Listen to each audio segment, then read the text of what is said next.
best intro song on the live stream. Oh my gosh, I don't even know the name of the song, but that's fine. I don't either. Chris picked it like years ago. Hey, Dustin. Hey. Hey. So yeah, I know, Rob, you spoke about the Branford Marsalis signing at Blue Note on your stream. What was the read on that? No one seemed overjoyed, but it seemed they've been signing people. I don't know if his caliber, but older jazz musicians, lately. So it just seemed like, it was nice. Nothing either way, you know what I mean? Seems like a natural fit. We talked about it. Kind of went quickly because back in the late 80s, Branford tried to become an actor. So he was in like 5 or 6 movies. So I think that's where we took the conversation. Yeah. But he's more, I always found him to be more a people person, I guess, than Wynton. Definitely way more people person than Wynton. Yeah. Here's how I see it. When I saw his sign, I found it interesting. I mean, Blue Note is overwhelmingly more like the roster is like new artists, contemporary people, not so like 80s or even earlier than that, except for Charles Lloyd, mostly, and Wayne Shorter, not too long ago. I think it's going to be interesting to see him like probably grouping, bridging with that new artist like Charles Lloyd has been doing. Look at Charles Lloyd's last trio record, which will be included in the best of 2024 record of the years because it is a killer record. And I do think it's going to be really cool to see what Brentford is going to bring with this new roller being in Blue Note now. Yeah, I'm just looking at the press release, and it says that he's going to be joined with Joey Calderazzo, Eric Revis, and Justin Faulkner. That's his group right now? Yeah. But let's see how the production is going to go, what kind of songs they're going to play, everything. So I think this is pretty cool to see. I mean, to be realistic, what other than Blue Note, is there a Yes. I'm not saying their pockets are deep, but a big label that jazz, I think he could have fit in at Nonsuch, I think. Yeah, but that's owned by Nonsuch is owned by somebody. Impulse is doing aesthetics with. He could be on Verve, he could be on Cellar, and many other labels. I mean, but they're divisions of the same company, right? Yeah. Yeah, but the production's different. What I'm talking about is they came to him and he could probably do whatever he wanted. Who can make him that kind of off and support him, marketing wise? Who else could make him that offer? Should be interesting.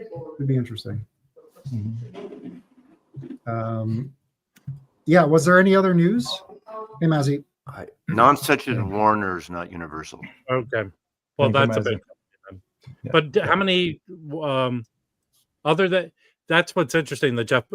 Here's another thing today. International. You should get on it. International Anthem's giving 25% off on Bandcamp as part of Bandcamp Friday. So go there and buy records. But I noticed the Jeff Parker. That's a code thing, right? Between International Anthem and Nonsuch. Yeah, they have some collaboration. I mean, International Anthem also collaborates with some other labels, not only Nonsuch, but mostly with them. Yeah. Now, what's the benefit of that? They have records released because they are artists not necessarily from International Anthem roster and vice versa. So they just release records together. Yeah, they can do stuff like this with Don Giovanni records to get stuff outside of Chicago, like Irreversible Entanglements out of Philly, Yeah. Also, even though they've moved to Impulse. The Asher Gamedzi stuff he's not International Anthem, but they expand. They're utilizing Warner's distribution system or something like that, right? Yeah. But I thought that was cool. Was there any reissue news or anything else this week? Dusty. Like a big reissue. I mean, we just had 1 week Tom Pose and 1 week the classic series. Oh, you know Rob what? pointed out some good ones. Yeah, hold on. It's the end of the year, so I don't know how many big drops are going to happen, right? That's a good point. I think a lot of things are already. So we have in the next few weeks coming out the new Muriel Grossman record. That's enough. We Rob, you pointed out those John Chakai's. Oh yeah. They're but I think someone on the Discord server. There's this company. It's one John Chakay. It's a thing he wrote, and Don Cherry's on it. I forget the name of the company, but it's not that expensive. It's like 20. Seems like Forced Exposure is beating Dusty Grooves at their own game, and they're the cheapest now to me. Oh, very cool. Yeah, they have it for like $24. This John. we didn't get a chance to put a video together on the classic series, but I did want to ask if anybody has any like favorites or any thoughts on it. This is the list here. Can I offer a point? Okay. As far along as we are in our collecting, I think we've I'm starting to go, well, I have that. I have that. I have it. Yeah, I have like 15 of those. Yeah. But what titles? Yeah, but what are the best titles? I think I'm mostly excited about the LT ones. Soothsayer. Even though I have, even though I kind of have them. I have the Soothsayer and LT. I think I have the Music Matters of the Procrastinator. Yeah. But it's just kind of cool that they're doing that. Yeah, I mean, I've kind of been in the situation where when the classic series started, I had all of them. So there's a lot of people that don't, though. You know, the baby face. That's not what I'm saying. I'm just saying I'm more interested in like things that have never been available or available very little. Yeah, the Babyface Roulette is, I think that to me, the only one you can really try and get is the Connoisseur series one, right? Yeah, I mean, Roll Call is a very expensive album to get an original. It's kind of cool that they're doing that. Yeah, even the Music Matters not cheap, but I think it's a great mix. Like $250 now, right? Yeah, I think it's a great mix. It's an amazing mix. Yeah, Roll Call is an incredible album. The Stanley Turrentine, look out, that's his best one, I think. So yeah. I agree. Either OGs and Music Matters, they're expensive. I think it's cool that they did the Donald Byrd. Or that Freddie Red record is awesome, but I believe you can get the Music Matters 45 for not that much of that. I think it's still below 100. Yeah. Shades of Red. I have a Japanese pressing of that, but that's a great record. I mean, they're all good. It's all good stuff. I mean, Sonny's Crib is one of my favorite Sonny Clark. So yeah. I mean, Judgment. I mean, there's a lot of good stuff in there. I think that Tony Williams, the '80s, that Don Pollin. Don Pollin is one of the best of the bunch. I have that Vinyl Me Please did the Donald Byrd at 45. I have that one. Yeah, it's also kind of cool that they're just doing different things like the Heritage. The Elvin Jones trio, I think is amazing. Yeah, and the Elvin Jones and the Heritage and like just some 70s stuff that's not quite, in the classic Blue Note kind of category. It's cool I think it's great that they're doing the Soothsayer. The Jackie McLean is a top one for me on that. Yeah, I love that record. Yeah. One step great. What do people think about the Henderson one? Which one is it? Where he's sitting there with the trumpet. Oh, Eddie Henderson. Yeah, Heritage. Oh yeah. Yeah, I like that record. The third row. Yeah, that was the one I was talking about. Yeah, I've never heard that one. That's a 72. It's a jazz funk. That Elvin Jones is fucking awesome. The Elvin Jones. That's like 70. It's not hard. It's not hard to find No. he had a decent price. It's one of the last. I think it's 4290s. It's one of the last 4200 records. Yeah. The last one. Yeah, and House Soul Party. Sister is a good record too. Yeah, and House Party is, I think, it's the best pair of Jimmy Smith. Not the best, but it's one of the most iconic. Best. House Party and the Sermon, they're both real big sister bands. sessions, yes. And Blowin' Session is a good one too. The Johnny That's Griffin an one. insane record. Yeah. I have a Japanese pressing of that. That sounds incredible. Yeah. I think it's awesome what they're doing. I mean, I've kind of always been in the situation where even when they started, I had most of the records anyway. Mm-hmm. Yeah. What? But, I think it's great. Mm-hmm. Can you bring up Mike's? I don't understand. Can you enlighten me more of that question?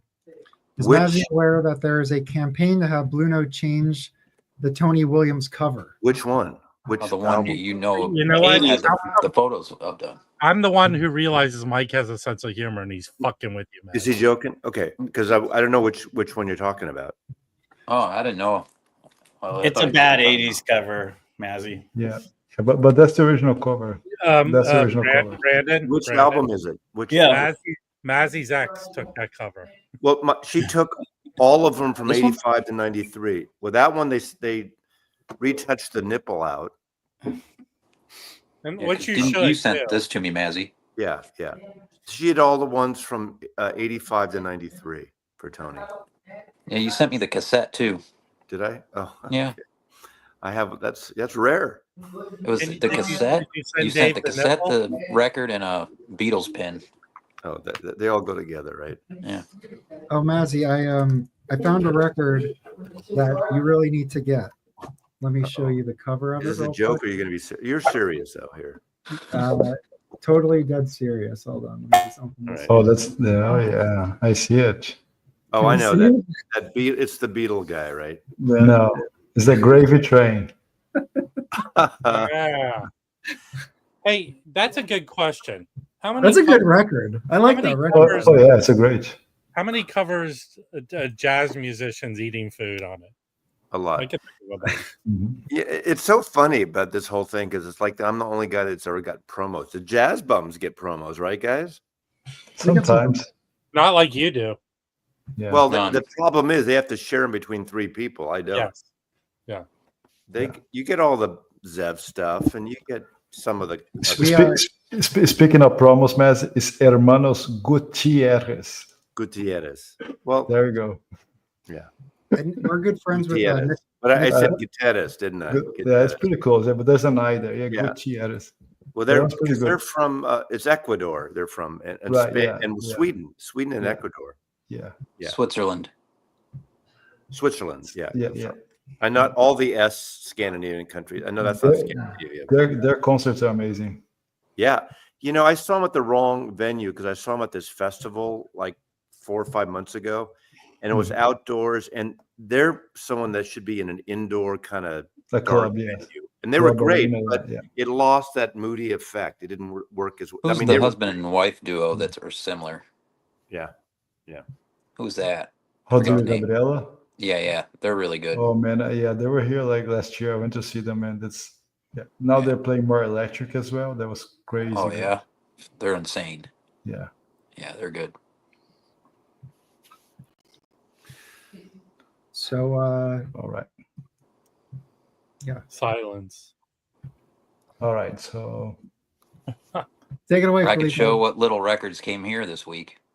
All right, let's do it. Well, I'll show this first. I've been spinning this. Oh, that's awesome. Because there's been all this Bayard Lancaster talk. This is the Sounds of Liberation. Is that Philly? Yeah, that guy came up here last year who reissued that. Oh. Yeah. What is that? Sounds of Liberation out of Philly. Yeah, it's Bayard Lancaster and Dave, I think Sudler. You missed out because he reissued that. He also was reissuing their second unreleased album. Mm-hmm. And because of the pandemic, he didn't get covers made. So he sold me the vinyl of it for $10. Oh, nice. Second album. Yeah, he was cool about it. Yeah. Yeah, he came on. Yeah. Yeah, that was great that he dropped by. This is that box set I just want to point this out because this is a limited run and it will sell out. So if people are interested, you should go check this out while it's available.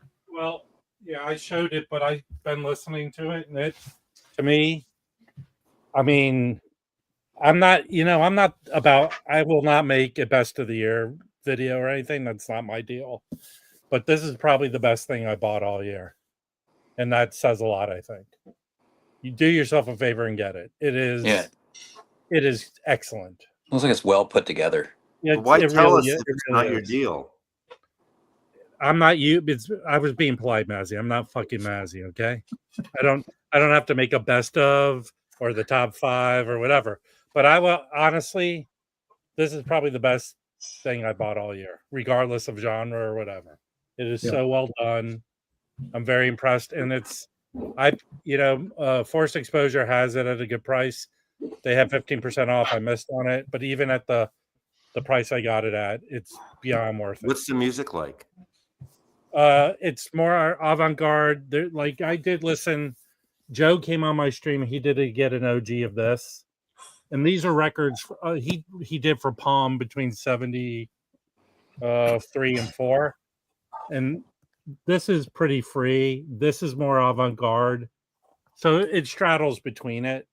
Yeah, and there's a funk record on there that's not as best, so but even the elusive 7-inch right here, the songs on that are killer. It's just so good. So it's almost worth it for the 7-inch. It's the anti-Doors box. Get this instead. I don't think people are buying the Doors are into that, so they don't have to make that choice. I'm being well. Okay, if I was to be serious, they have a big company behind the Doors box. They make such a big deal about it. This is pretty cool. It gets damaged. People are upset. Get this. It's so good. Yeah, no, Mazzy, I agree, Rob. You know who put the box out? I think you got this last year. This company. It's the same company that reissued this. That was great. Souffle Continue, Yeah, I bought a bunch of Marion Brown reissues they did. They're good. That's a good company. Yeah. It is. They do great stuff. Cool. All right. What else you got? Well, so I've kind of been starting to move into some different territories outside of free jazz. Basically thanks to oddly classical stuff. And getting back into that, because I got this record, from the auction that Rob did with Poetry on Plastic. It's Alban Berg stuff that you got Barenbaum on piano, Zuckerman on violin, Anthony Pay is on clarinet, and then composed by Boulez. So I've been getting into some of that kind of stuff, and then some more experimental stuff. I guess is just like I said, like a natural progression. But I finally found one of these records. I can't remember if it was Ricarda or I don't know if she ever came on the streams prior. She used to come on someone else's stream a lot. On Alex's maybe, but Ricarda or Diana, one of the two ladies in Germany that are into free jazz and experimental and avant music, told me about this group a while back. Their records you can really only find over there, but it's called Rarely Heard Music is the name of the group, but it's in German, which I'm not going to try to pronounce. But this is their first record. It's very out there, a lot of crazy vocal stuff going on in German from Roth, Rome, and Weiner. I think that's how it's said. But there's some kind of, I don't know, I can't really describe the piano on this. It's kind of not the word jagged, but frantic piano playing. It's an interesting record, but they've got a lot of box sets, and I've been looking for this one out of Italy for a few years, but it's just, one that's destroyed is $250 and up. So it's kind of hard to source those records. But this was like I found this in San Francisco in an antique place or something. And then I think that's about all I got. And then I did pick this up from RSD because I went back to see what else was left, and I got the Ngozi, the Zamrock record.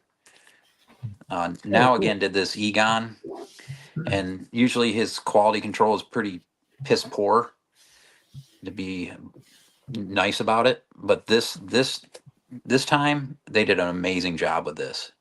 They couldn't have done a better job. The jacket's a little nicer. There's a polyline sleeve. It's a flat pressing. It sounds incredible. The transfer was done as good as it can possibly be out of a Zamrock record.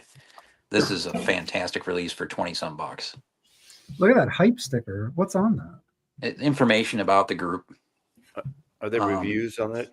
Are those? No, it's just some of the. I think it's some of the information that's in the booklet, because there's also a big booklet with this. Like, and it's 20 some bucks. It's the best job I think they've ever done on a Black Friday or Record Store Day release for Paul Ngozi, guitar player. It's got a little bit of a, I don't know, happier Hendrix vibe, I would say, in places. It's good. I was pretty impressed with that one. Cool. Egon hit a home run. Nice. Because when I first started getting the Now Again stuff, I mean, there was like, it was all pressed at United. Oh man, you'd have spindle holes that weren't big enough to put on any turntable ever. So it was completely unless you wanted to take a drill bit to your record, you weren't getting it on the turntable. That was some of the Axelrod releases. I just used to use a Phillips head, and I just kind of do. Yeah, I mean, to tell you, I just put like a knife tip and rotate it. Yeah, it works. I just use an X-Acto blade and just start carving. No, I'm telling you, it was beyond. It was so bad you couldn't even do that. I mean, they were getting and I see some people saying like reverb no vibrator for like $20, $30 for putting tiny things in a little hole. Yeah, Rob uses his Manscaped kit. They had a run. They had a run of Warped records that were just like brutal. I actually, Roberto, now that you mention it, QRP pressings are really tight on my turntable. How tight? Let me get a pen and paper. Like they were doing this series, like their special series. This was like 50 bucks. Shorter. This is like $50, and it was warped to oblivion. I mean, I don't know. But was that when they were starting the label and putting out stuff? No, they were years in at this point. They really. They did these releases as cheaply as humanly possible for a long time. But I got to tell you, whatever they're doing now, this is a great job. So I'm happy to see the improvement. Very cool. Yeah, that's cool. Well, that's it over here. Not a whole lot going on. Okay, cool. I'm just gonna just pick like two for today. So one thing they have in common, they're both bass players, and they kind of putting together a list for the best of the 2024, and of course not reissued, like new stuff. So the first one is by Gerald Cannon. Do you guys know Gerald Cannon? No, I know. Okay, so he was the bassist for both McCoy Tyner and Elvin Jones for quite some time. He spent like 14 years playing with them. And this came on Woodneck Records. And he's also a painter. This painting here, and the cover is his. Oh, I like that. So this is a live double record. It's a tribute to Live at This Club, the music of Elvin and McCoy.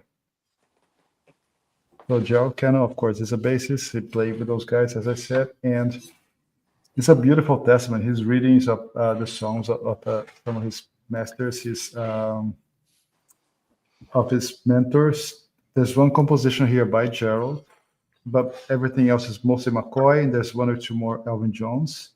And he has some people playing alongside with him: Eddie Henderson, Sherman Irby, Joe Lovano, Steve Turre, David Kikowski, and Lenny White. So this is a top-notch release. It's a beautiful, beautiful pressing. And really good readings of the music of Elvin and McCoy. Highly recommend. It came out in June. So this is, I'm not sure if it's going to make to the list or honorable mentions, but again, this is great stuff. Amazing musicians here. Stuff that's happening now. Nothing 1970. All right, that's it. I'll show some later. That's cool. I like the cover design. It's a very blue. It's a very blue note cover. Yeah, like totally. Francis Wolf, Reed Miles kind of style. Yeah, absolutely. Yeah. Mm-hmm. It's a very cool record. Yes, and we're gonna show another one. This is even more contemporary. It made it to the, I think, New York Times list that Mike shared. He shared 2 lists. Is in one of them. It's a record by another Bears player called Ben Wolf, the Understated. Ben Wolf is a really awarded player. He puts together really good music, very subtle, not fast, very introspective, very nice mood, slow. Here he's followed with accompanied by Nicole Glover on tenor sax, Orrin Evans piano, Aaron Kimmel drums, Russell Malone guitar, Sullivan Fordner piano. This is really, really cool. And I think that the cover kind of shows and sets the tone for what you can expect. It's a really mood, calm, relaxing, ambience to a sense, but really, really well played. And of course, the bass shines here. And I would say, along with the saxophone by Nicole Glover, it's a great recording. This one came out in, let me see if I have the date here. And I think it came in like August. Came in August, yes. Beautiful, beautiful recording, and highly recommend as well. It's on Resident Arts Record. Check it out, Ben Wolf. It's been making to the list, and it's probably going to make it to my list. It's one of the best records of 2024. I dig the artwork on that. Yeah. Terrific, right? Yeah. Yeah, It's really, excellent. Really good stuff. And there's also a few more from Cellar Records that I'm going to show probably next week, or just leave it to my video, like the Miki Yamanaka one and some other stuff that has been coming out. They're doing great, great stuff. Yeah. That's cool. And that's it. I don't want to go through everything because I'm still putting together my list for best jazz records of 24. Yeah, I'll be happy to see those lists just because I don't get a lot of new artists when it comes to jazz. I don't get a lot of new jazz records. I think I only got 4 this whole year. I think a common thread among all the lists that are coming out is that they don't match at all, which I think is fantastic because it just shows so much. There's so much stuff. You can just go like, you can make a list just of the international anthem releases, and then you also have We Jazz, or have Worth. You have just so much stuff going on. Cellar, so many great labels putting out great music. Yeah, even I look forward to the list just because I can pick something out to try out. Even the Blue Note ones, this one Mike is showing here. I pre-ordered this one. Should be coming. It was shipped today. I'm really looking forward to that. Yeah, this is great. I'm probably going to get this too. So who's on it? Joel Ross is on it. Yeah. Okay. Cool. Joel Ross, Clayton, Kendrick Scott, Matt Brewer, and Emmanuel Wilkins. And there you go. And Joe Ross and Emmanuel Wilkins had fantastic records this year. I would say even Emmanuel is going to make it to my list as well. It just came out last month. It's the Blood Brothers. It's an amazing record, and I bet this one is really good too. Yeah. I like the design on that one. Yeah, the music's really, it's like totally my wheelhouse. When is that coming out? It came out today. It came out today, Maz. Yeah. I didn't see it today. I haven't been driving around, but I have it ready to stream. So yeah, it's very good.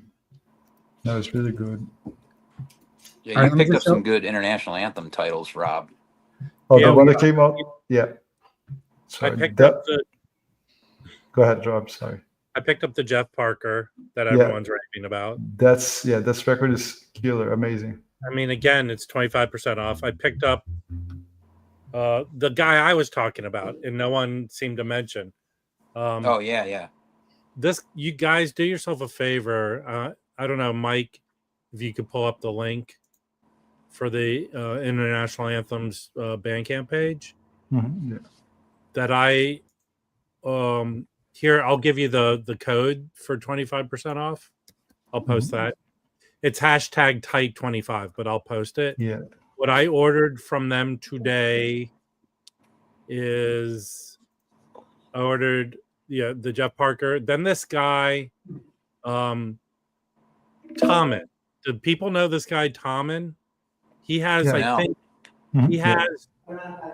he has 3 releases on International Anthem. I think 2 of them are EP or digital releases. The one I picked up is A Willed and Conscious Balance. I was in Sibylline and they had a copy playing, and I go, "This is awesome." This is amazing. The guy records all of it himself, like in his kitchen. Yeah. Some other records from this page that are really good. The Voices of Bishara live, the Tom Skinner one. I got this one. It's terrific. Yeah, that's the best live thing I heard all year. So the Ashmerga Metzi, of course, the Black Lance Constitution, the SML record, Small, Medium, Large. This is making to most of the best of the year's list on Bandcamp.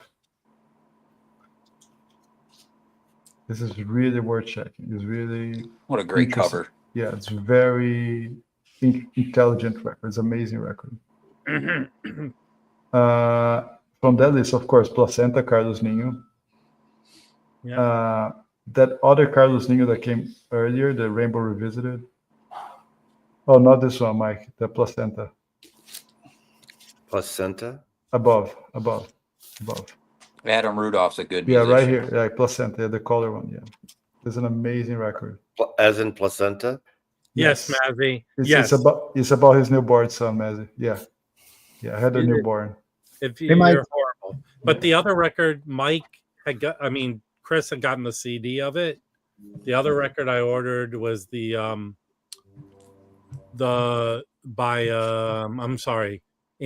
Bat Dawad in Tia Brotherhood, or The Brotherhood. Yeah, it's a live record. Yeah, the live double album. I streamed that, and that was good. So I ordered all of them. Yeah. And I loved that they go, your record will be there by the end of February. And also, of course, the Anna Buttress Mighty Vertebrate has been having rave reviews. The Kaseki Noshi Feed record is one of the also like stupendous record this year. There's some really great stuff they put out. Well, I remember someone saying, I was saying last night, who said that International Anthem has sales often, and then boom, right this morning? They do. I thought you were already talking about it, like you already knew. Yeah. Well, I got an email from them that told me, but I was thinking about who said that 2 days ago because I wanted to order these records. Yeah. Like good timing. Hey, Joe. Hey, guys. Hey, Joe. We got some world travelers here. I know you're in Phoenix, and you stopped by the In-Groove, right? Oh, you're muted. Yeah, this afternoon I did. Yeah. I will tell you this: the In-Groove messaged me, and he goes, "I met Mike today. He was in the store for 20 minutes before I noticed." Well, yeah, I went straight to the jazz bins and started looking. Straight to work. Yeah. So how was the shop? Oh, it's a great store. What's really good about it? The used vinyl stuff is outstanding, and it's all in great condition. And the vinyl, the covers. It's definitely, if you're coming here, it's worth a trip. I bought about 12 records. And then Mike took me into the listening room. I got he played the Utopia Focals for me. It's about 80 grand a pair. And so we listened to, he played one demo cut up through a streamer, and then he played some Blakey, and that was really nice. When do the Focals arrive at your house? Yeah, okay. Yeah. As soon as you send me the payment. Did he did you see his cleaning operation? His cleaning operation? The record, the whole. No, I didn't see that, because it was he is working there. It's not. He doesn't have time to just like take off a couple hours and show me around. But he spent about maybe 20 minutes with me. Did you get a free tote bag with all those records? Nah, I don't need another tote bag. Right. And but yeah, it's just like the selection of used vinyl is stuff that stuff that if you watch Stan Groove videos, you might not expect, but it's like I said, it's all like labels that I wouldn't have thought. I mean, I've been there before, so I expected it, but if you just watch the videos, you wouldn't expect that. But I also bought like Jacob's record from him because he's the distributor of it. Oh, nice. So I picked that up. And then some of the used stuff I picked up this yeah, I have that. on Blackhawk. Pharaoh Sanders is on it too. Yeah, and Richard Davis. Yeah. Anything on Blackhawk is worth having. I mean, they didn't put out that much. That is definitely worth having. Some great Stan Getz. And then you're showing the Blue Note list, and they had the Don Pullen on there. He had a couple of these Blue Notes with the quartet him and George Adams had, and they're really good albums. So I picked this one up, and I picked up another one of these. And like I said, these aren't expensive, but these are in excellent condition, the best condition I've seen these albums. And I mean, the vinyl is VG plus, close to near mint. And I picked up a lot of Paul Motion. This is one that I wanted. It's on JMT, and it's all Monk tunes, and it has Paul Motion, Joe Lovano, Bill Frisell, Dewey Redman, and Jerry Allen. Wow. Oh, that's awesome. And this is the most expensive record I bought there. But it's not, I don't see it that much. I've never seen that. And this is, VG plus, the vinyl I would say even near mint. The cover is definitely VG plus. And picked up this Paul Motion. That's excellent. They reissued that. Yeah, this is a 73 American version. Picked up this one on Soul Note. I have that. That's good. Joe Lovano, Bill Frisell, Jim Pepper, and Ed Schuler. Let's see. I picked up another Paul Motion trio with Charles Brackeen, tenor and soprano. And He did a few albums with that lineup. I have both. Yeah, the other one with that lineup is slightly better. And then I picked up this on this is on Red Records. It's an Italian label. Oh, yeah. This is Bobby Watson. This is a live recording with an Italian group, but it's really good. And the Appointment in Milano is like one of it's a Bobby Watson tune that he wrote. It's one of his more well-known compositions. And Bobby Watson was one of the guys when Art Blakey started that last run that he had, where after Bobby Watson, it would be, Wynton actually played in the group with Bobby Watson. Bobby Watson was basically the director of the Jazz Messengers when he was in that group. So this is really good. This is another one on the Red Records label. I like this photograph on it. It's Bobby Watson, John Hicks, Curtis Lundy, and Marvin Smitty Smith.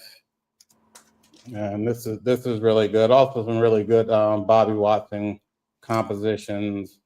The title "Love Remains" is a song that I've actually heard a vocal version of it, but he wrote that with his wife, and she's credited on that.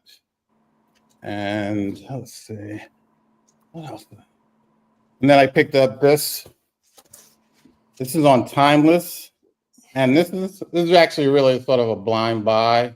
I mean, I picked it up because it's Horace Parlin, Rufus Reed, and Al Harewood. Al Harewood, dang. I was not familiar with the tenor player, but you know, it's on Timeless, and it's those three guys, so it was definitely worth picking European up. session?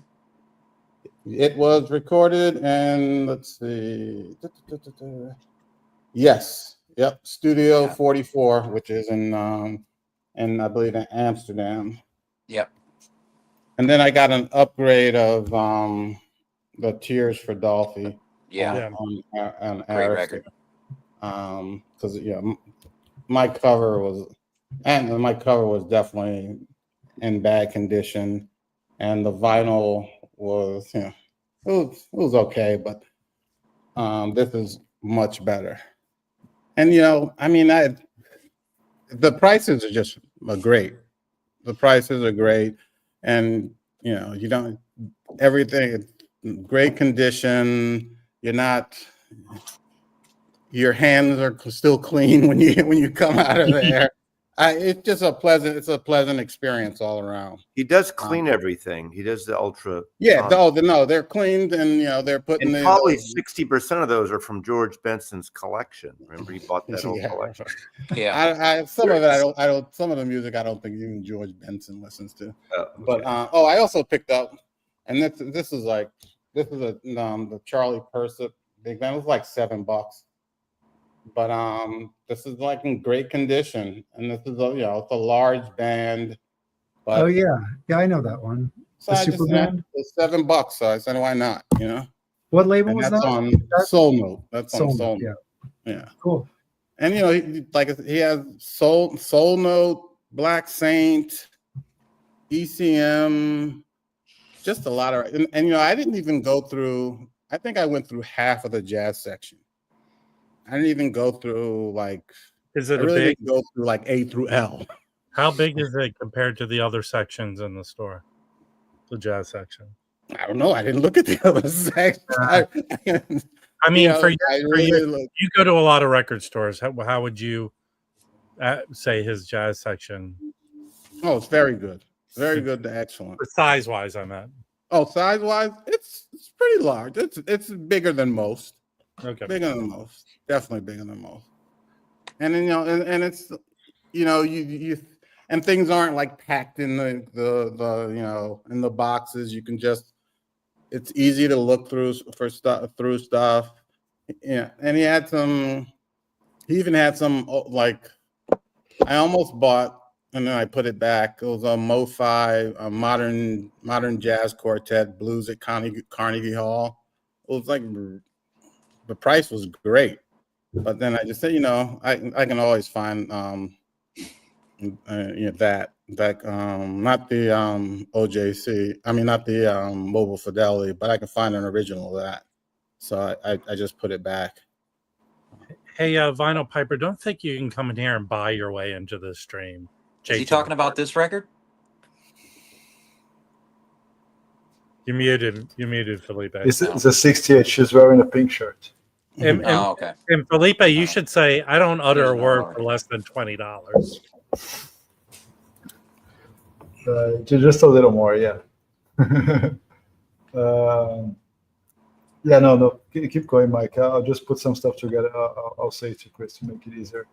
But he mentioned Mo-Fi. I'm going to say Miles Davis, Dark Magus. Mo-Fi is going to be shipping in January, which is a record that I'm really looking forward to. The live one, the Japanese live record. Yeah, that's a crazy one. Yeah, that's really good. 74 sessions, 77 Japanese release. I just want to show something really quickly. Felipe, you're going to pull some stuff? No, go ahead, Mike. Go ahead. Okay.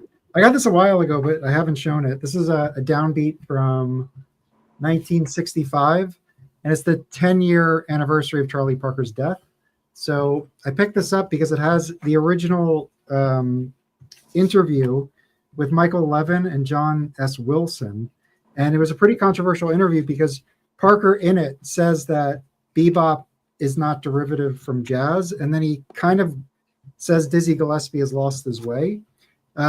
I think honestly you could ignore those things, but I think that made news. I think when it was first published, so that interview was kind of known for that. But he goes through. I mean, the interview is pretty interesting. It's worth giving it a read. But what I wanted to show here is this is a picture from Charlie Parker's funeral, and the people around his casket, the pallbearers are Leonard Feather, who we all are familiar with, Teddy Reeg, who I think a lot of us should be familiar with. He was basically the producer that brought in Parker and a bunch of other people at Savoy. And then he left Savoy and he started Roost. But he's really kind of claims to fame is that he's the guy who recorded Parker first.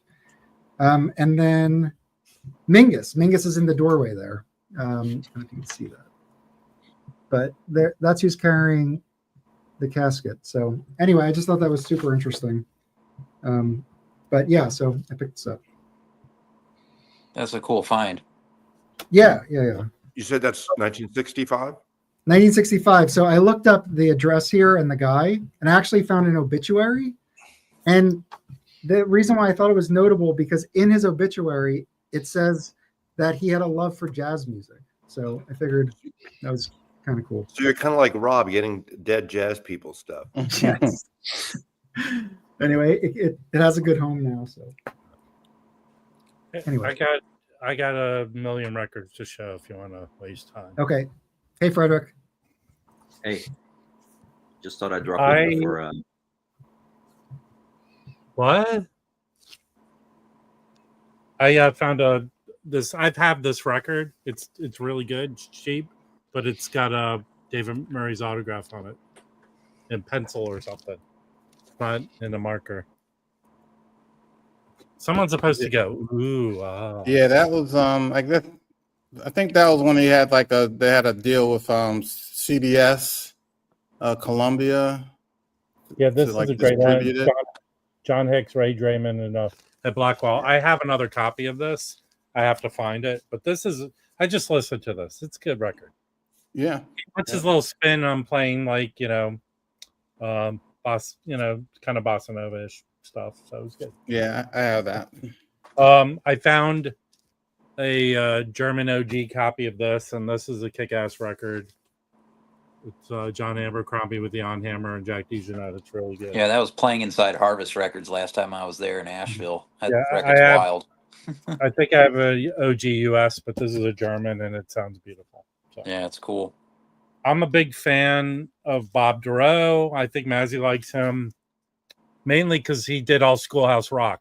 He wrote most of the songs. Yeah, but before that, I mean. Well, but Mazzy, I'm younger than you. This is what I grew up with. Yeah, well, he had some great stuff on Inner City, and then this obviously Miles Davis Christmas. Yeah, but song. Inner City's 70s. I'm talking about Schoolhouse Rock started in the early 70s. Yeah, and this is a later Merry Christmas. Yeah, he has such a distinct singing style. I like Bob Dorough, and if you like Schoolhouse Rock, he's awesome. And all the musicians on here are great. I know he's done other records with this guy, Bill Takas on bass. But the guy playing trumpet on here, Lee Katzman, I don't know him. He is excellent on this. Does anyone know that guy? He's really good. How come it wasn't Schoolhouse Jazz then? Mazzy, don't talk with your mouth full. I know Record Safari, Alex went to Den Bosch and brought back a bunch of stuff. I think this is one of the ones he brought back. I just listened to it. It's really good. He's a piano vibe player, and it's avant-garde. But Dave knows this label. Yeah. Hard to find Records. This is really good. And then the other day I went and found a bunch of free avant-garde, but this is more Frank Lowe. It's kind of slightly more a little mainstreamy, a little funkier. Who's on that with him? It's a great lineup. It's What we got? Butch Morris, which I found that record of Butch Morris. I do not know Amima Claudine Myers. Someone had mentioned I posted this, that she's great. Wilbur Morris and Tim Pleasant. This is a good record. Very accessible. Not crazy Frank Lowe. It's very good. Then I found this 1965 comp. I didn't know it was a comp, but it basically is alternative takes with two different groupings. Yeah. It was pressed on status, and then a second pressing with a blue Trident label, and it's very good. Nice. And I'm all about getting everything I can with Mal Waldron. Tokyo Brian sending me 4 records. Very cool. I mentioned this. This is a record I think everyone should pick up because it's cheap or affordable. Because not all, this was Herbie Mann's label with Atlantic Vortex, and a lot of those records are hard to find and expensive. I think Mike's on that. You know who's on this? Roswell Rudd is on here. On trombone? Yeah. And then, Dave. Yeah, Mike's your guy, Mike Lawrence. Yeah, he's underrated, dude. Yeah, this is good on here. And Horse Honor.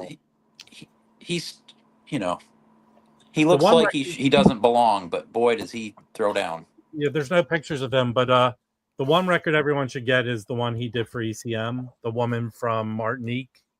That's really good. But this is awesome. Very good. And then people are envious because this record is very hard to find, if not impossible. Mm-hmm. So I found a nice OG mono pressing for not what it goes for. And I have, I think, 4 other Dodd Freeman records. He's underrated, right? I'd say he's underrated. That record can go for a lot of auction. Any of his records. His records. I know. I'll be honest. I found this for $40, and the guy gave me a discount because I bought a bunch of records. This is $150 record minimum. Yeah, it can be higher in auction. Yeah. So I'm happy to find that. Carolina Soul and watch it go. This is a Black Saint. That one's good. Yeah. Yep.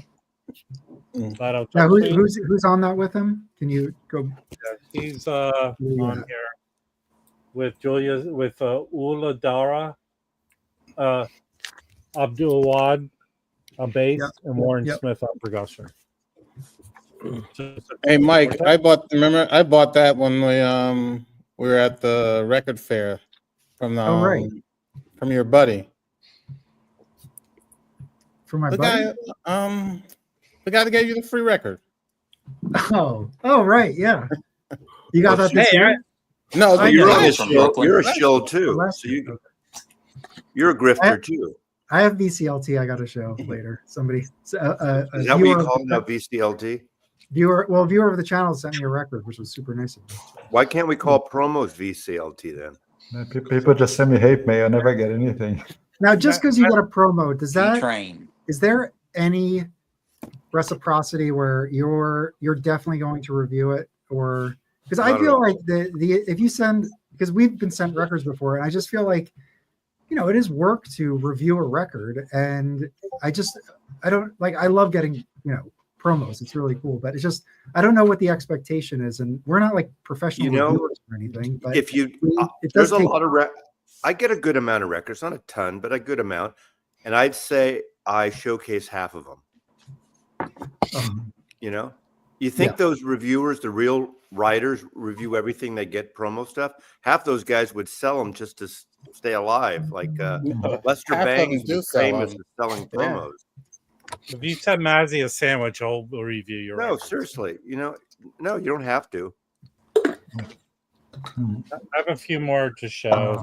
And then I have a record to open. Let's see a record to open here on the stream.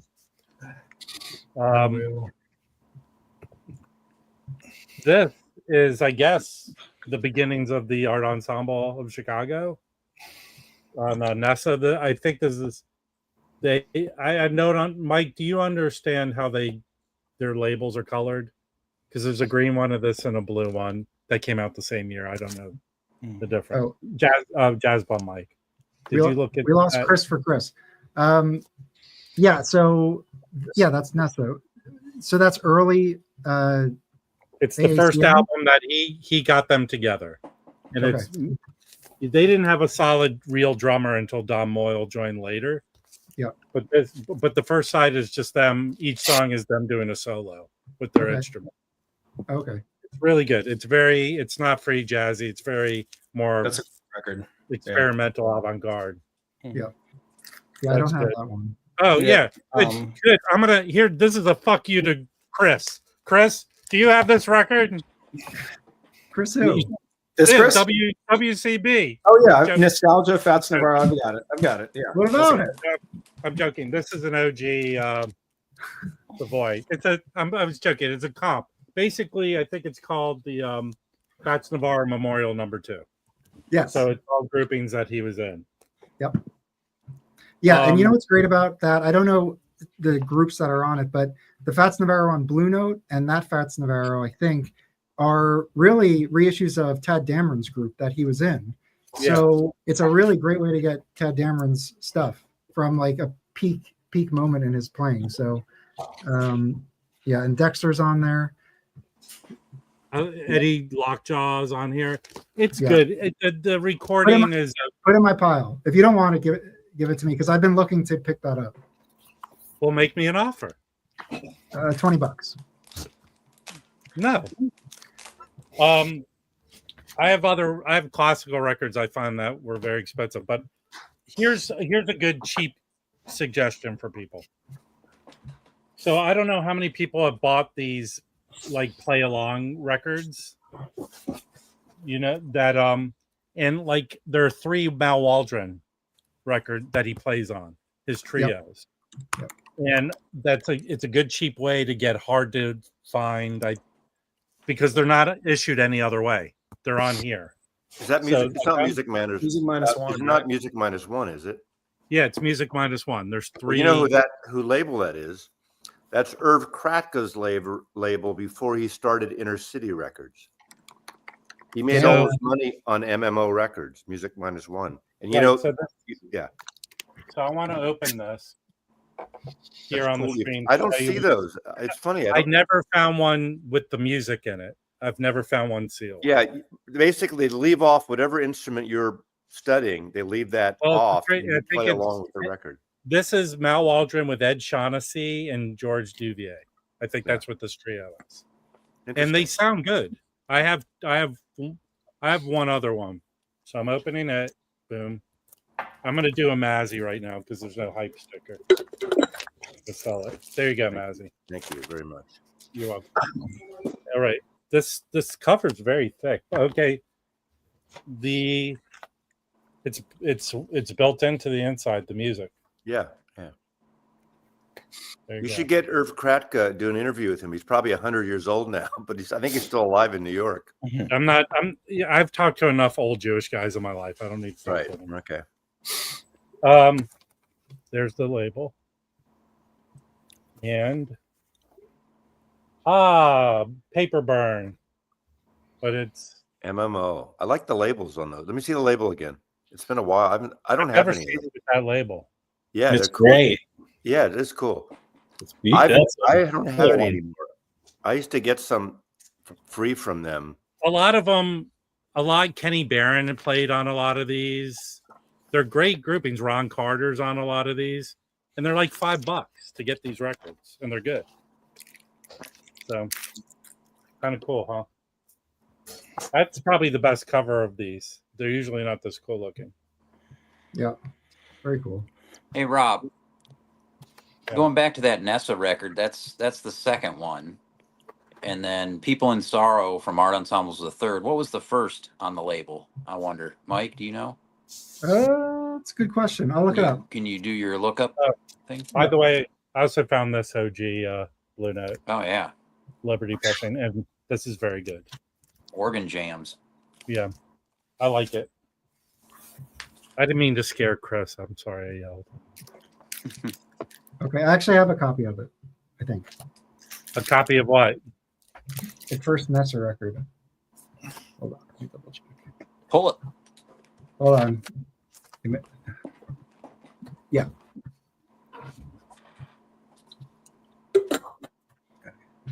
You can just It's pretty wild. It's crazy. This is it. Oh yeah. So this is actually a Roscoe. From what I read, this is actually a Roscoe Mitchell session, but I guess he was under contract with Delmark, so they put it out as a Lester Bowie. But it's Lester Bowie, Roscoe Mitchell, Malachi Favors, Joseph Jarman. Yeah, anyway, so this is it. How much did you pay for that? Because a store I know has a copy, and I keep not buying it. Honestly, I can't remember. I'm not totally sure. I don't think it was expensive. I don't think I have paid over like $40 for a Nessa record. Even I think People in Sorrow may have been the most expensive one. Mike. Yeah. Your cover is green. Mine's white. Yeah, this is I think the first run. Yep. And then I think they reissued it with different colors. Yeah. I got this on the wall. There's all different labels too. Yeah. I forgot this was the first one. That's a good record. Yeah. Nessa's a fun label to collect. Yeah, really. Oh, Fred Anderson. There's a lot of good stuff. Mm-hmm. There's a Von Freeman. I think he has 2 records on Nessa. Yeah, I saw both of them at the In Groove today. Oh, right. Yeah. Nice. Very cool. Hey, Chris. I have the Roscoe Mitchell with the red cover on Nessa. We got a lot of people on the panel. Yes. Can I show a couple of records because it's like really late here? And yeah. Oh gosh, what time is it there? It is 3 a.m. Please. Wow. I'm gonna head out and watch online, so you have room. I had a late shift, so I came home at midnight. So it's like evening to me. But I bought a couple of great records lately that I want to show. First of all, this is the Kyoto Jazz Sextet, and I have that one. It features drummer Takio Moriyama, and he had an album release on the J Jazz series from BBE. Yep. So this is an album he did with some younger jazz musicians. This is their 3rd album, but it's the first one with Takio Noriyama, I think. But this is great. This is very spiritual jazz with some great musician, great solos. This is a big one. It came out on CD 2 years ago, and now it's been pressed on vinyl. And I was lucky to grab one through the HHV store in Germany. So this is a great record. It's available on CD too. I think you can stream it on Apple and all the others. What's the label on that? Which label put that out? It's HMV Record Shop and Extra Freedom. Huh. Nice. Yeah, when it came out, Dusty Groove had a bunch of them. I don't think they have the vinyl anymore. No, I the picked up German my shop copy only had from a them. couple. So yeah, it comes with an insert as well with some Japanese text, which I'm gonna run through Google Translate to get an idea. This is a reissue from a record that came out in 2000. This is Jessica Lauren. This is one of my favorite piano players in the UK. She's this is an album from 2000, like I said, which is now for the first time pressed on vinyl. It's also on BBE on the label, which you guys know, I think. Yeah. This is modern jazz with some electronic elements in it. There's a solo piano piece. There's some Cuban or Latin American influences on there. It has a great new cover, I think. I love the artwork on this. So this is a great album from 2000, which has now been pressed on vinyl through BBE. I really like this one. Like this one a lot. I bought all her other albums. She didn't release a lot of albums as a solo artist or as under her own name. Like this is like album, I think she has 4 or something, but she works with a lot of other musicians on the UK jazz scene. So Jessica Lauren, I really like her style of playing as well. I really like this artist. Then I already have this a couple of weeks, but I now listened to it, but now like in this week I sat down and really listened to it. But this album is killer, I think. This is the new album from Mubaya Garcia. She's a saxophone player from the United Kingdom, from London. I saw her live already a couple of times. She's an amazing saxophone player. This album is it has some orchestral moments in it, but it's really modern UK jazz, very funky in places. Has 1 or 2 tracks with a hip hop artist or spoken word. And Esperanza Spalding is on this as well on 1 or 2 tracks. So I really, really, really like this. This is a killer album. To me, it's one of the best albums of the year for me. And if she comes to the US in next year somewhere in June or May, I think. So if you can see her live, really go check her out. She's phenomenal. She's on this comp I have right here. Do you have this one? The We Out Here comp? Yeah, that's with all the with all the UK artists. Yeah. This Excellent is great. comp. Yeah. Great compilation. And then another favorite for this year is Ganavia. And she's from Asia. I'm not gonna say she's from India or Pakistan or Bangladesh. I'm not really sure. I believe India. And this is the second album that she released this year, and it's on the label of Niels Fram, who is an artist. He's more in the neoclassical ambient scene. And this also has a lot of ambient elements in it, but it's truly a very spiritual jazz album. To me, it's fantastic. She covers A Love Supreme. She does the suite with guest musicians. Wow. Journey in Sachidananda is on there. And what else? There's a track with Esperanza Spalding. Again, Shabaka Hutchings is on there. So yeah, if you like that spiritual jazz with a little very minimalistic kind of neoclassical ambient elements in there, this is, to me, Which Way Up is it? Astonishing. I really, really love this. Nice. It's actually her second album this year already. She released one at the beginning of the year, and this cover. I mean, I really like this photograph. Yeah, so, great stuff, man. I'll drop her Bandcamp in the chat if anybody wants to check her out. Yeah, please do. Really good. And then I treated myself to 2 box sets for early Christmas, I guess, because I was seeing that stock was going down. This is the Pyramids. Probably guys. You guys know this probably. Oh yeah. This is the box set of their albums. Cool.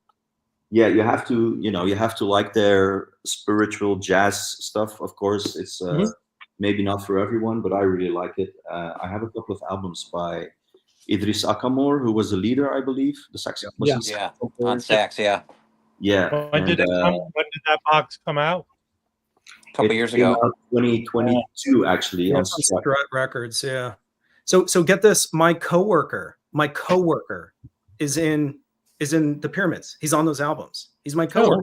He does like strategy at UPS, and he's on those albums. It is insane. It's insane. Yeah. What does he play? Hand drums. So he does kind of a variety of hand drums, but he plays with Idris, and like I've been trying to get him to like introduce me to Idris Akamor, because they still play, right? Idris Akamor continues. Yeah.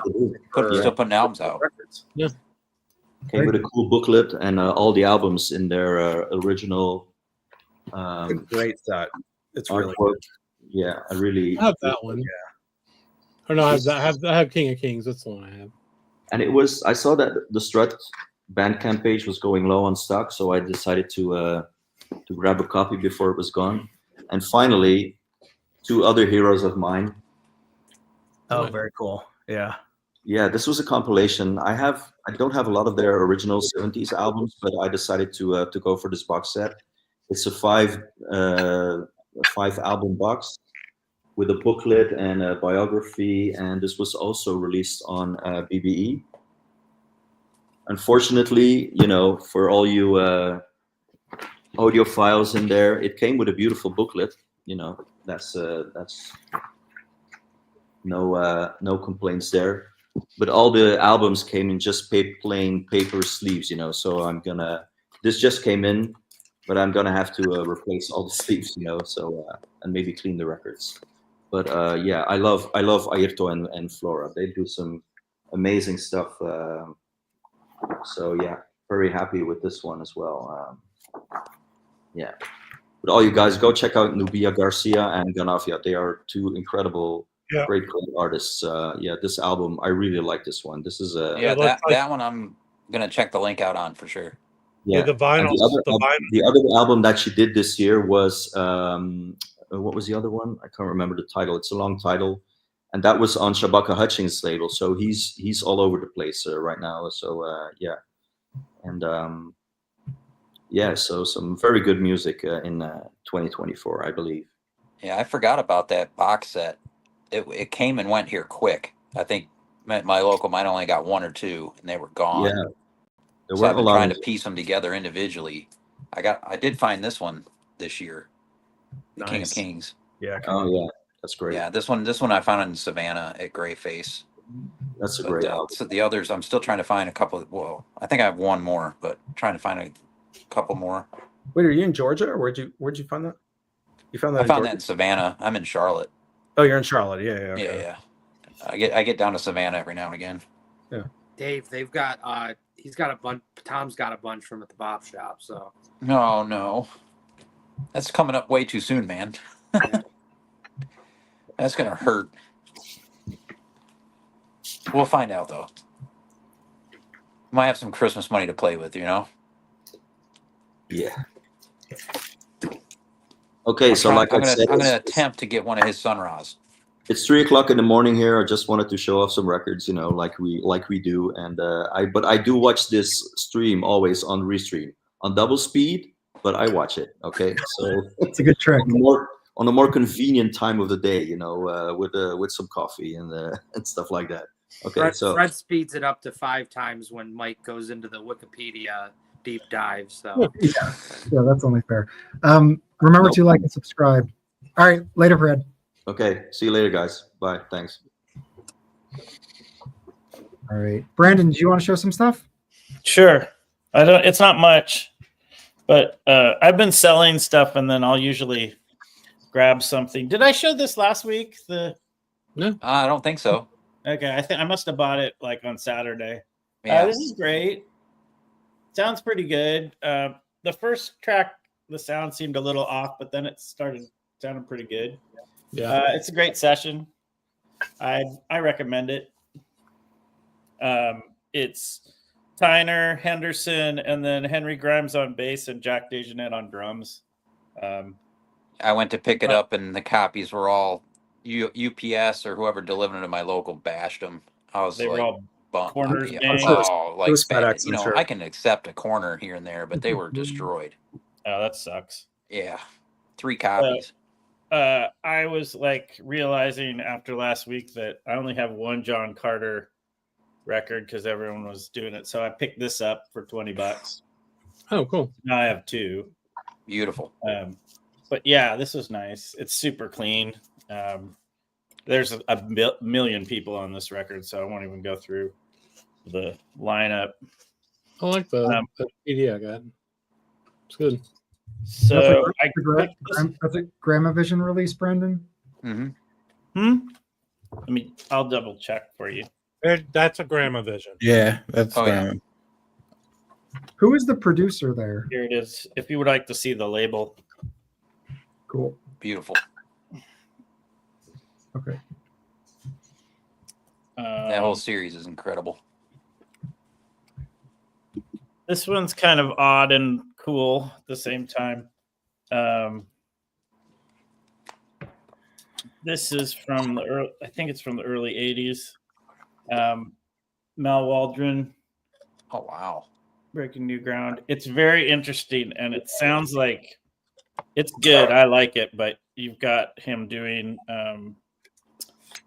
he does Suicide is Painless, which is a really cool version. He has 2 originals, but he also does After the Love Is Gone and Beat It. And he does a Gymnopédie from Satie. So it's a pretty wild little mix of stuff. From Eric Satie? Yeah. Oh, wow. One of the 3 Cool. Gymnopédies, the ones he wrote for kids. Yeah.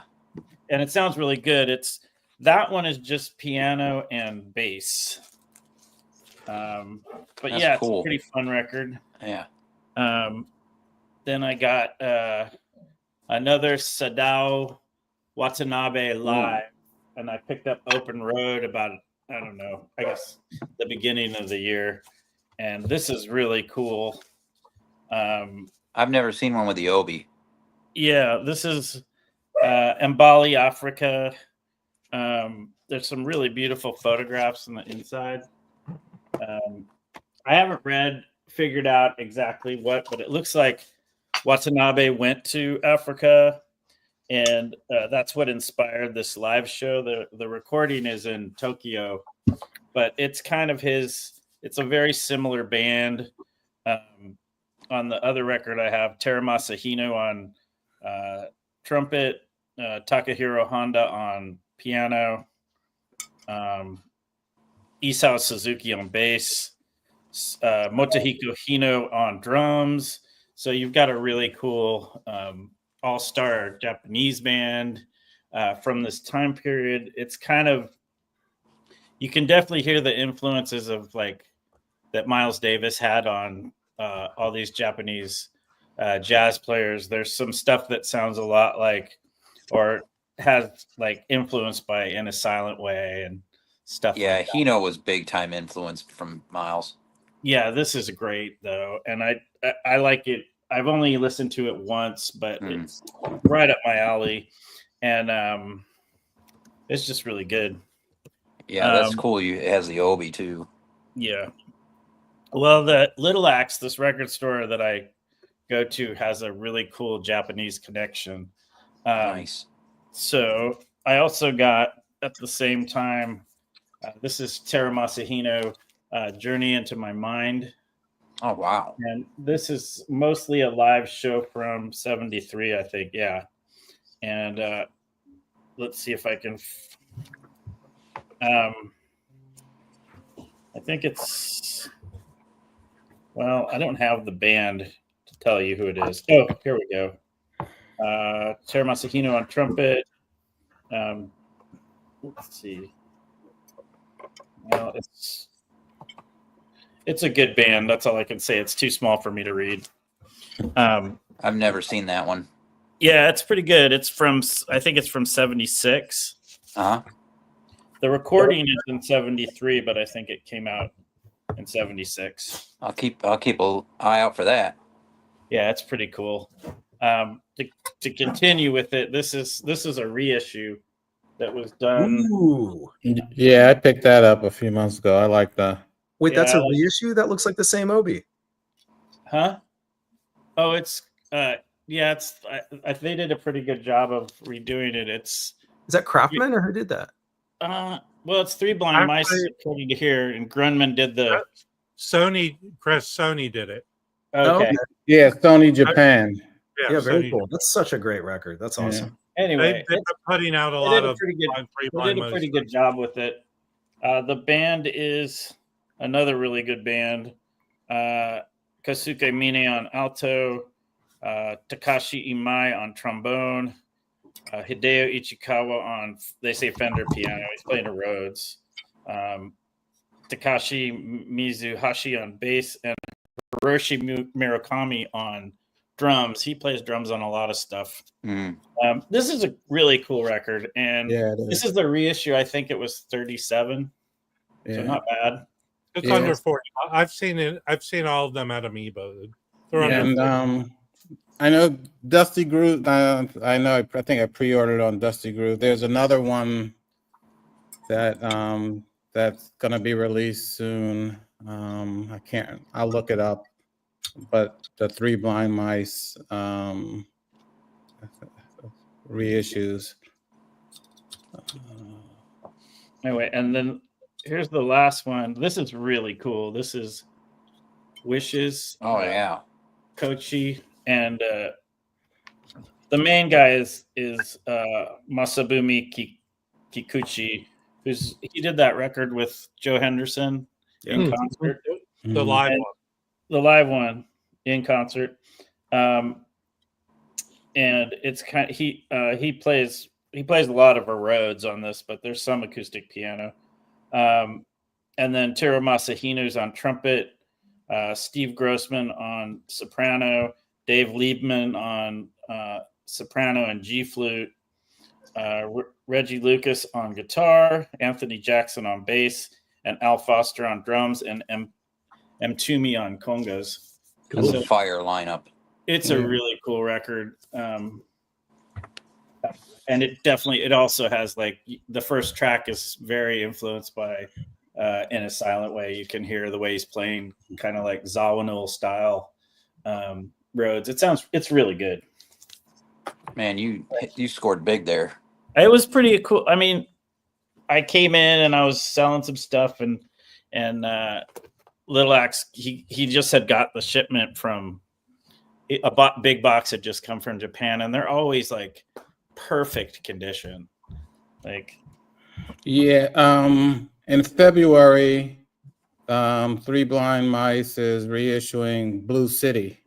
Oh yeah. Yeah. Nice. That's a great one. Yeah, I think I like last Christmas. Angelo sent me a copy of that. Yeah, I think I like Blue City. What's the more than the other one that's really famous? It's really good. It's tough to find an original. No, you just gotta be awesome, and then people will send you one for free. So how'd you get it? You don't have a free copy, Chris. Yeah, I do. I do. Oh man, They've been doing a good job because at least they're getting them out there. I don't know how they're coming here because remember those Sunny Japan reissues that the N Groove started carrying? Yeah. Miles. Those weren't showing up here. Those are in Amoeba, so stores are carrying them. well, I think those ones he was importing specifically versus Well, those were made by Sunny Japan. I know. I'm just saying I think he was importing those specifically versus them pressing them to be shipped over here in bulk. Does that make sense? It doesn't. It does. Makes no If you have a sense. brain in your head. All right, I just want to show something quickly. I went to the archive. It's kind of like it has like a vinyl record section and some CDs, and I found this. So this is Joshua Redman Quartet. They actually just reissued this on a double LP. And on the back it says AAD, so it was recorded analog. Yes. So they may have reissued it all analog, but it's Joshua Redman, Brett Meldau, Christian McBride, and Brian Blade, 1994. Wow. This is like, it's kind of like a little post-bop, but it gets a little post-bop, but it's really nice. And anyway, so I was listening to this, and then I got this, I think, earlier in the year or last year. It's the same group, but it's long, and this is pretty good. Yes. It's a pretty good record. And then I was just pulling out all my Joshua Redman stuff, and I listened to this. I streamed this in the car. I was sampling stuff, and anyway, this is excellent. They play. I mean, so it starts, and I'm like, oh, this doesn't really sound that out there. Like, it actually sounds like pretty like in the pocket, and then like after 30 seconds, they just start going crazy, and it's really good. So I've just been sampling a lot of Dewey Redman today. I mean, that's basically a sort of, I don't want to say a quasi tribute to his father and the old and new. I guess it's sort of Joshua Redman dealing with the legacy of his father. Yeah, because Dewey's his father, but Dewey didn't raise him. Joshua Redman grew up in California. He didn't even really start using the name Redman until basically he was about to start recording. So wow. So that album is that basically. Yeah, that's a great one. I think it was the very first Joshua Redman I ever bought. Yeah, this is really good. So I found it for $3. Yeah. There's a bunch of good Isn't that how much you paid for your haircut too? Yeah, it's a nice haircut. The record I was thinking of was Blow Up. Hey, he has Here's an original. Here's an original Blue City. Oh, nice. Cool. Yeah, there you go. Nice. That's the only one I have from Three Blind Mice. No, that's not true. I have another one that's got a lady that sings on it. It's really good. I can't remember her name though. What's her name, Felipe? I have a few. I can go find it. Give me a second. Do you want to just describe the album covers to us? It's fine. Do you want to answer Vinyl Piper's question they paid $10 for? Yes. If I knew the answer, I would, but I don't. I can answer it. No one cares what you want to know, Chris. Thank you. That's not true. We care. You just wasted $10. Might as well play the slot machine. All right, I guess we're not doing that. I got some stuff if you want to see. We're doing it. Oh, sorry. I think I'm Vinyl distracted. Pepper left. You scared him away. Hey, you know, I want to point out one thing. I've been Mal Waldron kick, and there's that krautrock band Embryo that did a lot of stuff with him. I thought he was only on really one album, a live album that Embryo put out. But I went on Apple Music, and apparently they did these series of Memory Lane recordings, and it's the band. They're playing straight up post bop jazz. They're not even playing rock, and it's amazing. With Mal Waldron on piano. Yeah, there's a really cool Embryo. There's the very first one. I think I would say Vinyl Partner might have it. So that's a really good one. So just a couple of Japanese. I just pull out 3 records. I think here it is. This is mine. Cool. That's the second press. There's not the OG. But it comes with a booklet and everything. It's pretty cool. Can you read it? No. That's fine. I get the idea. But yeah, I get the idea. That's the second press. Another one. If anybody knows this one, on its own red record. It's called Mara. Miscellaneous. This record is killer. It goes really far out there. It's quite an interesting one. It has a really nice berimbau, the Brazilian instrument being played here. Really, really nice. It's amazing sonics. Mara Mitsano. Where'd you find that? Found Sound Records in Miami. Oh, see, you keep doing that because you want me to get down there and check it out. That's the spot, yes. And this one is kind of easy to find. It's a Takeo Moriyama Quartet record. It's called My Dear. I think it's easy to see around. I've not seen that. I've seen that one before. Has it been reissued? Probably, Rob. They still have there's 2 OGs in my store here still. Of this one. Really good record. Highly recommend. And can I go over Vinyl Piper's request now? Yes, let's do it. So he paid. I gotta just to justify my salary, right? Yes. Okay.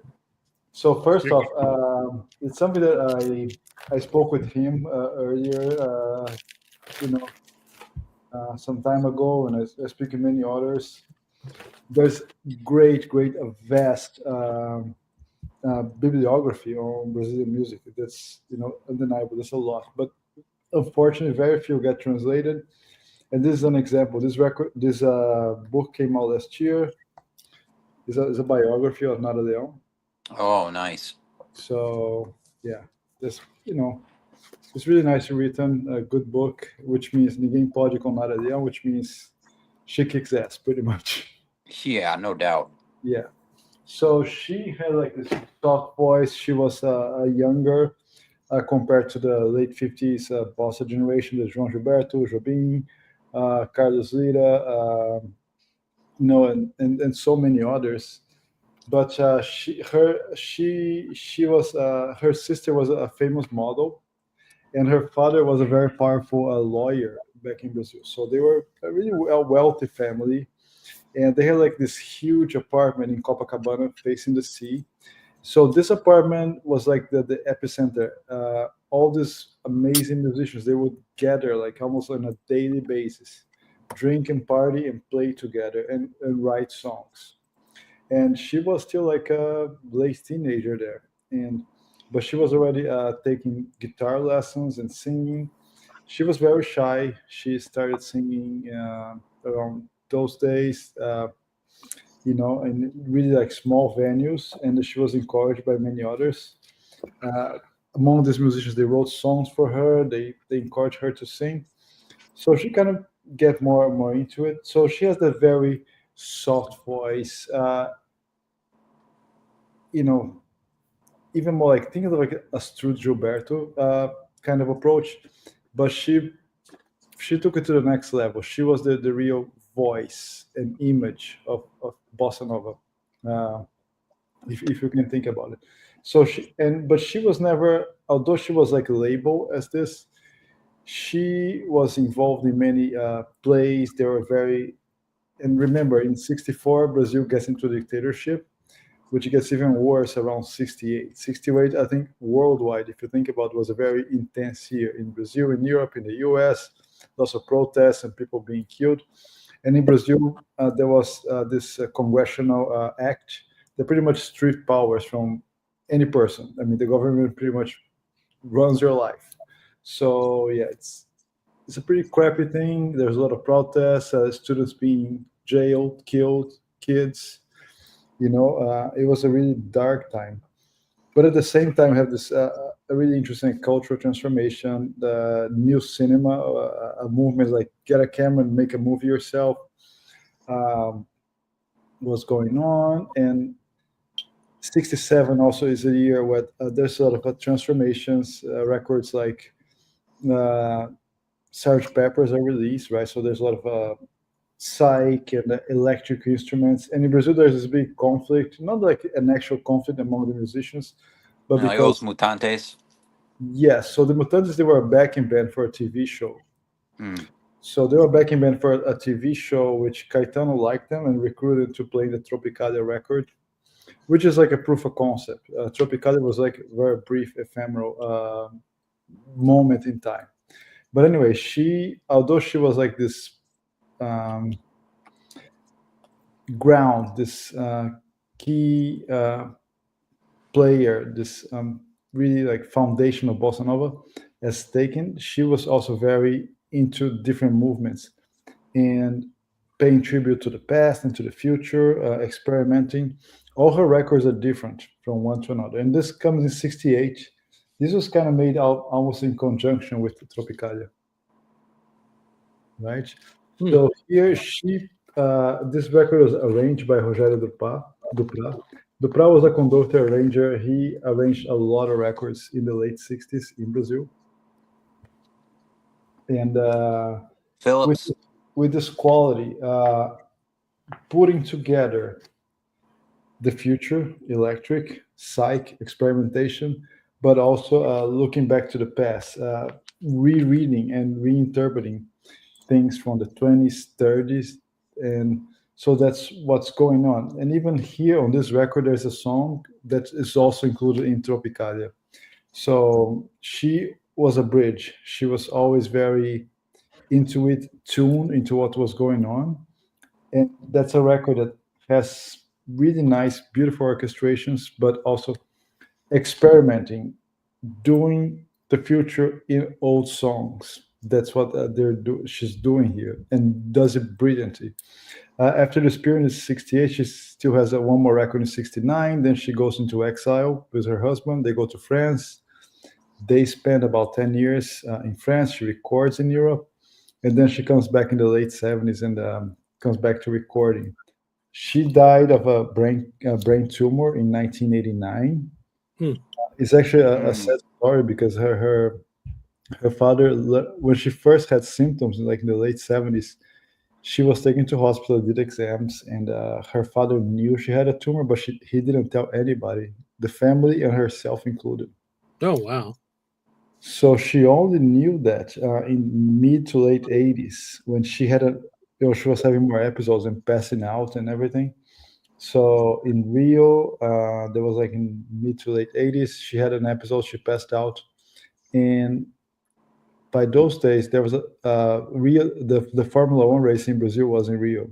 So her sister, as a model, international model, she knew a lot of people. She was at the race. And a friend of hers, which was a doctor in one of the teams there, she called him to check on her sister. And then she said, well, she has a very like terminal brain tumor. You guys just figure that out now. And then her father actually admits the truth, but then it was too late. She dies in 89. And her sister, the model, she died a few years ago, not too long ago. That's nuts. Yeah, that's quite an interesting story. But she was the most important singer, musician, activist, everything in Brazilian music. Yeah, I love her records. They're For beautiful sure. records. Yeah, so she has a very soft, smoothie voice, but it's like every record of hers is different. She never repeated herself. She was always looking for the most contemporary musicians, the compositions that were like ahead of time. I like the guitar playing too. Yeah, definitely his style. Yeah, absolutely. You did such a good job. You did such a good job, Felipe. I think Chris should pay you another $15. I agree. No. That's not true. That's not true, Louis. I'm not playing Clash of Clans. No. Chris is cool. Yeah, I got a copy for him last week, so that my local store had a copy of this record, and he bought it immediately. Yeah, in a good shape. There's a record that goes for 100 above. Oh yeah. Mm-hmm. Yeah, I've never been able to find that one. Yeah, you want to see a cool one that I bought myself? Yes. Yeah. David, some of you know this record as well. It's a 1974. It's the last George Ben record before he went electric. That's called A Tábua de Esmeraldas. Oh man. Yeah, That's I need that record. That's a masterpiece right here. Put it in my pile. Yeah, I wish. Yes. So it's about like alchemy, and he writes some really esoteric lyrics, and his plays like he came up with like a total. He brought samba and Brazilian guitar playing to a different level. He feels that to rock, to soul in a way that he's the only one that does it. Nobody plays like him. Right after that, he put out a record called Africa Brasil, his first electric record, which is like fundamental. I mean, that record is unbelievable, and this one as well. The lyrics are so intricate, and it's kind of prosaic in a sense, very simple, but with like very like popular kind of poetry, something very deep, but not like deep language in a sense, or grammar in a way, but it's very deep. It's really cool. I recommend this record. There are probably some few reissues out there. The Japanese, if you find any Japanese George Ben, is going to be great. So A Tábua de Esmeraldas is also on the Philips label. As a beauty. I recommend it too. Yeah, that's in here. Wow. That's his first acoustic. This is his last acoustic record. After that, he goes electric, and I think it gets even more interesting. And that's it. Heavy hitters there.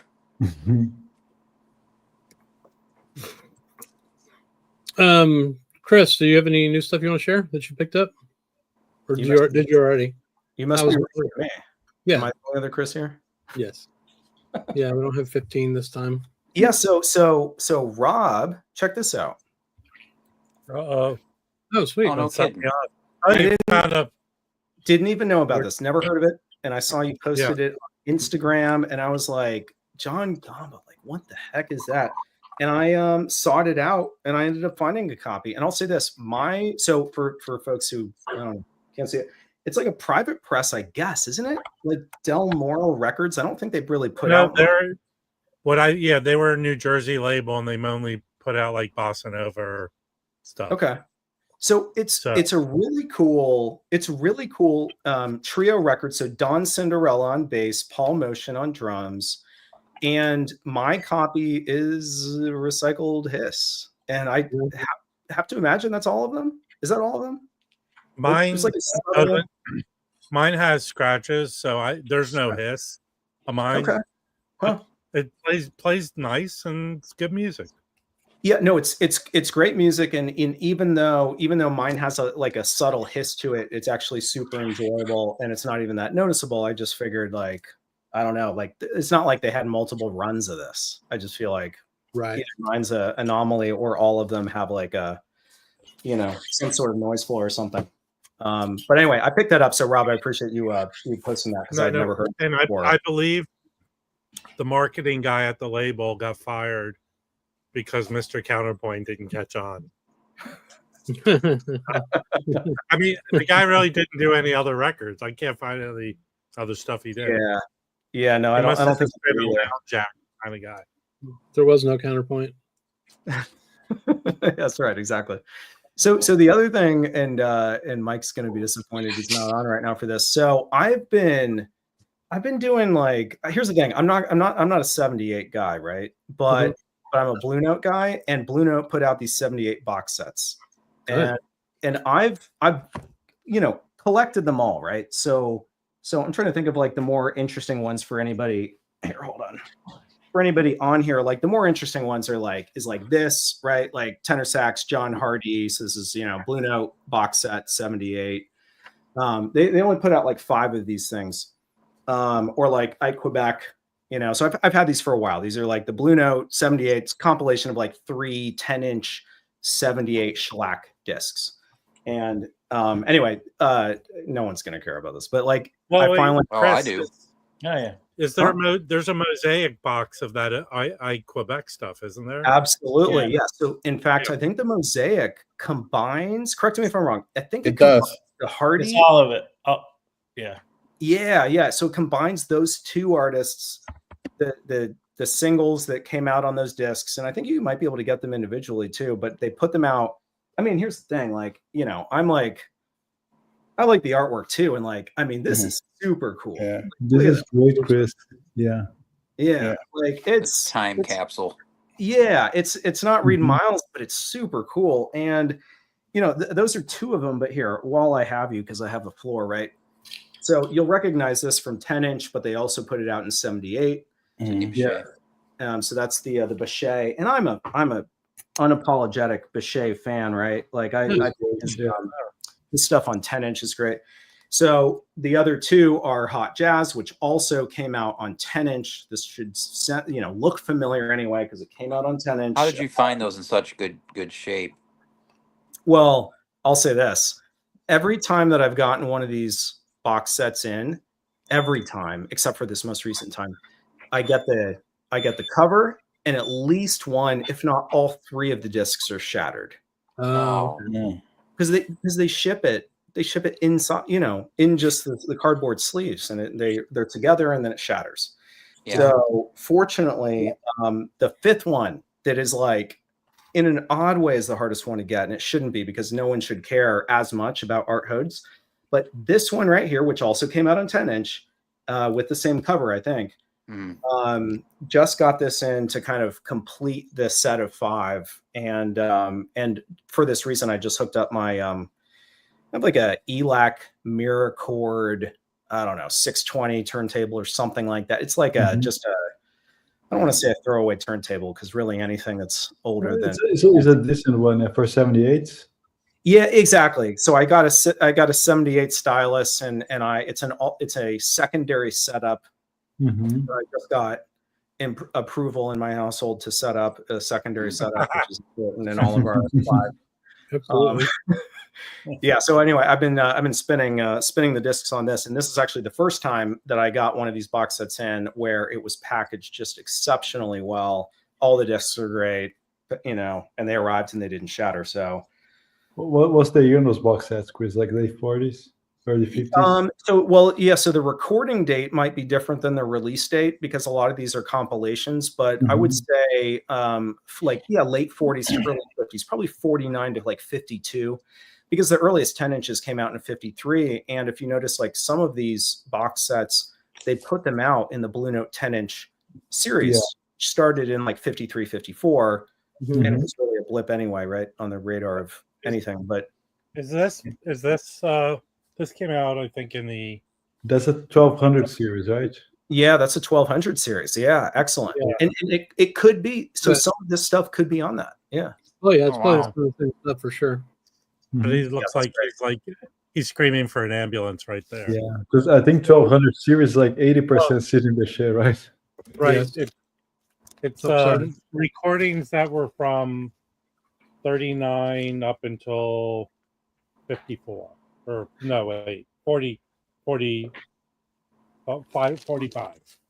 39 to 45. So Rob, what's hysterical? is that Sidney Bechet was born in 1897. So think about any time you've ever seen a photo of Sidney Bechet. Yeah. And he was born in 1897. You're like, wait, I'm looking at Sidney Bechet at 50 and he looks like he's 80. Well, it's a hard life, man. Yeah, well, apparently. You can make the same case because when Mazzy was here, he looks like he's 87. Yeah, that's right. That's right. No, that's the same. If you look at your parents, when I look at pictures of my dad at my age, or my grandfather, it's like he's like 107. Yeah. Well, you only look 106, Rob. I can still kick your ass. Gotta get here first, bud. Yeah. Well, those are neat, man. I mean, so they put 5 of those, and the rest of them they were just all single disc, I guess. Yeah. So there's one exception, and actually Mike is the one who brought this to my attention. There's like a Mesro 12-inch 78 shellac. I'll call it a box set. There was only 2 discs, but it's the only one that was 12-inch, and it has a specially designed cover on it. And I've never seen it before in my life. Like, I mean, I've seen it online, but I've never seen it show up. So, that was my quest, and now apparently it might be everybody's quest. But Mr. Cohen might have a copy of that. Who? Yeah, Mr. Cohen at the JRC. Oh, I'm sure. Oh, yeah, I'm sure he does. Yeah. If anybody's got one, that should have it. Well, here's the thing: is that the shellac discs are so damn heavy, right? So if you had a cardboard, like BS kind of like spine on it, I mean, these things were going to break apart. All you had to do was shelve it or drop it once, and all of a sudden it breaks through. Like, oh, absolutely, these things didn't last really. So it's just impressive that anything paper of that era is still around. That was made to carry these heavy shellac discs. The shellac is very brittle as well. Oh yeah. Have y'all seen that? The wax cylinders. Y'all remember that video of the dude that's like, "Hey, he's showing off the wax cylinders on some show. He's like, this is one of a kind in the entire world," and it just crumples in his hands, and he's just standing there. Oh, you're talking about the Indian ones? No, just the Edison wax cylinders back in the day. It was on that Tech TV channel. The guy was the Army, the U.S. Army recorded a lot of the Native Americans before they thought they were going to go extinct. History of live on TV. Well, then there's the guy who like had the equipment to record 2 wax cylinder, and he put like Notorious B.I.G. on it. Yeah, I saw that the other day. That was pretty cool. That was hysterical. It was. Sounded like shit. Yeah, but in a really old time bass response, Yeah, it's pretty neat though. I think those are pretty incredible. There's a giant antique store close to me where everything's like super expensive, but they have some really nice old, Victrolas, and they have a couple of wax cylinder machines too that have been restored. And one of them's got a horn on it. It's like 7 feet long. It's crazy. Really? It's beautiful too, but I have no use for it. In Denton? No, in Fort Worth. Fort Worth? Okay. Yeah. There's a giant. The place is a nightmare though, as far as prices go. Like I go there about once a year to look at records, and they have Journey's greatest hits, and it's Roach, and they want $35 for it. Chris, if you're ever sentimental about those cylinders, I can always go. I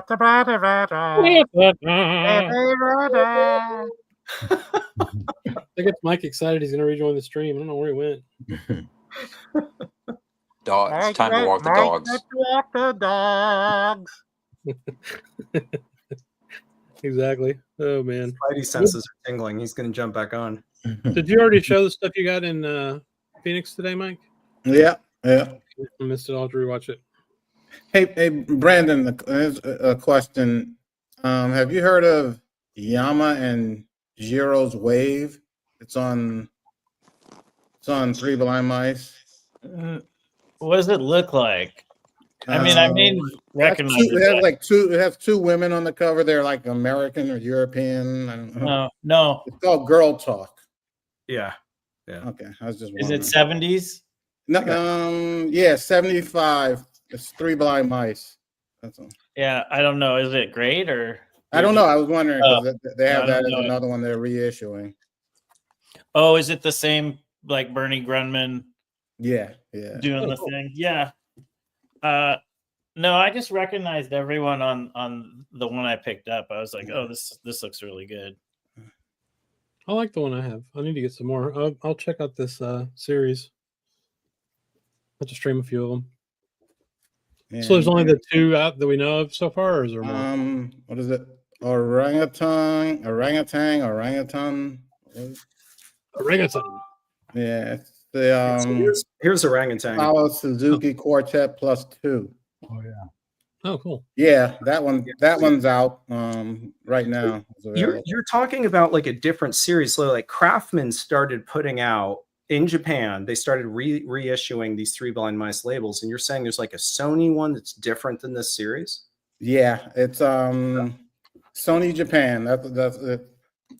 I guess I started picking them up last year. Okay. And so Mike, where do you are you getting these from Japan, or is it Dusty Groove? Yeah, Dusty Groove. Okay. Yeah. Okay.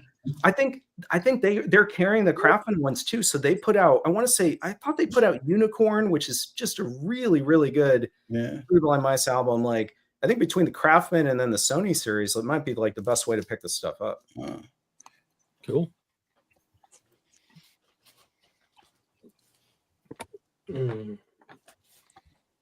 They're in the 6-0. They're in the 6 to 8 ratio. Okay. Yeah. Cool. I mean, there's 3 Blind Mice also on BBE, right? Is there? Yeah, some of those BBE are 3 Blind Mice, I believe, and also the Third Jazz Club. Yeah. We did a Caterpillar one. I love that one, Felipe. It's great. They put out the Mine. They put out the Kosuke Mine one that we just showed earlier. They did one of those reissues. Mm-hmm. Yeah, I do. They did a good job on the cover too. Like just the print quality is really nice. The Sony one, I'm pretty impressed with it. CJ says Light in the Attic has them too. That's cool. Did you get your records in, Rob, from Light in the Attic yet? No, they haven't even mailed them. No, that's weird. Did you get your notice? I didn't buy any. I didn't see anything I wanted this time. I got the Leroy Vinegar. That's good. Which yeah, one I is like it? that. You talking about the glass whatever thing one? Yeah, Legends. Because I have an OG of the Buddy Collette record. For the second time I've sold it. That's a hard record to find. All those Legends label. I don't know how many records they put out, but those are not easy to find. So when people were reacting well to the Light in the Attic reissue, it's $15 for their sale. I think it's still going on. Then there's, I don't know if Mike Notes of Tones. I picked up this Ben Webster double live album that I guess came out for a record store day. They had that for $15. Oh, let me know how that is. I didn't like the cover on that, so I never bought it. But it's a lot. What else did I get from them? Did you stream any of it, or are you just hoping it doesn't sound like? No, I blind buy because everything was cheap. Everything was $15. Yeah, that's fair. And I got a Lou Reed T-shirt that they were selling. You know what Ben Webster I picked up, and I have I guess you could say it's original Live at the Renaissance. Mm-hmm. And the what is it? Contemporary reissue. The new reissue sounds much better. Really? Better. Yeah. I had an old copy of that, and it didn't sound good to me. That's this one sounds so much better. It's cool because you can hear like Ben Webster like talking, and this guy Les Koning, I guess, is recording, and he actually says one point, "Did you get that, Les? Did you get that?" And he's like really like enthused about it. So it sounds so much better than the original I have. Yeah, I'm gonna have to pick that one up. I'm hoping to. Well, I missed the Target. The Target sale's too complicated for me. I don't really understand that whole. Well, the problem with the Target sale, I'll show you. I actually got my Target order in. Here's what I got. Okay. The Target no longer looks like carries any Universal product, so no Blue Notes, no Verve titles, but they do carry the Craft. So I ordered this, which I really wanted. That is so good. I ordered this. So the sale was buy 2 get 1 free, and I got that. Is it over with now? It was buy two, get one free. Now, the funny thing is, they did the sale about 2 months ago. They had that plum box, and that sold out quick. But they got the plum box back in, and I just didn't want to order it. Because I couldn't find 2 other people who wanted to buy it with me. It would have came out to $100 each. Wow. With the sale. But they have you have to have time. That's the problem with Target. You have to have time because they have hidden gems in there. Remember, Chris and I kick ourselves because they first did it with the Lee Morgan at the Lighthouse box. Yeah. And I didn't pull the trigger on that. No. But I couldn't find 2 other people who wanted to buy it. So I didn't the new OJCs are excellent, I think. Yeah. Relias is asking how the new OJCs compare to the 80s. I think they're both great. So, the Miles was okay. The first one they put out, but all of them got much better. Talking about the Walking one was good. Yeah, but it wasn't as good as the Chad reissues of those. Whatever the tape. All those records you recorded one day. But everyone I've gotten sounds great. The Bill Evans sound great. The Cannonball Adderley, all these are good. Yeah. Well, they're not just reissues of the George Horn early 80s masterings. These are brand new remasterings. And every single one of them that I've gotten has been an improvement. And don't get me wrong, it's not like I've heard of all the old OJCs, but like they sound phenomenal. I actually think if you have a George Horn from the 80s, early 80s, you're probably set. You don't need to reissue it or replace it, but a lot of them were done by Phil Delancey. Oh, and okay. There's if you want to do a deep dive, there was a correspondence between him and some dude, and the dude posted it in the Hoffman forums, which I don't really go to anymore. And Phil Delancey plays the game where I can't remember if they were analog or not, but I think a lot of them in the late 80s that Phil Delancey did, I think they stopped doing them like around 90, right? The OJC reissues. Yeah. But the story was told is they were just sitting, him and George Horn or whatever, they would just sit there and pull out an album and reissue it or remaster it. Like it was indiscriminate the way they would do it. I've read the same story. The story too is the fact that the first like 75 or 80 titles, or maybe even more, were all analog, and the first like 50%, 60% of them were all mono reissues as well.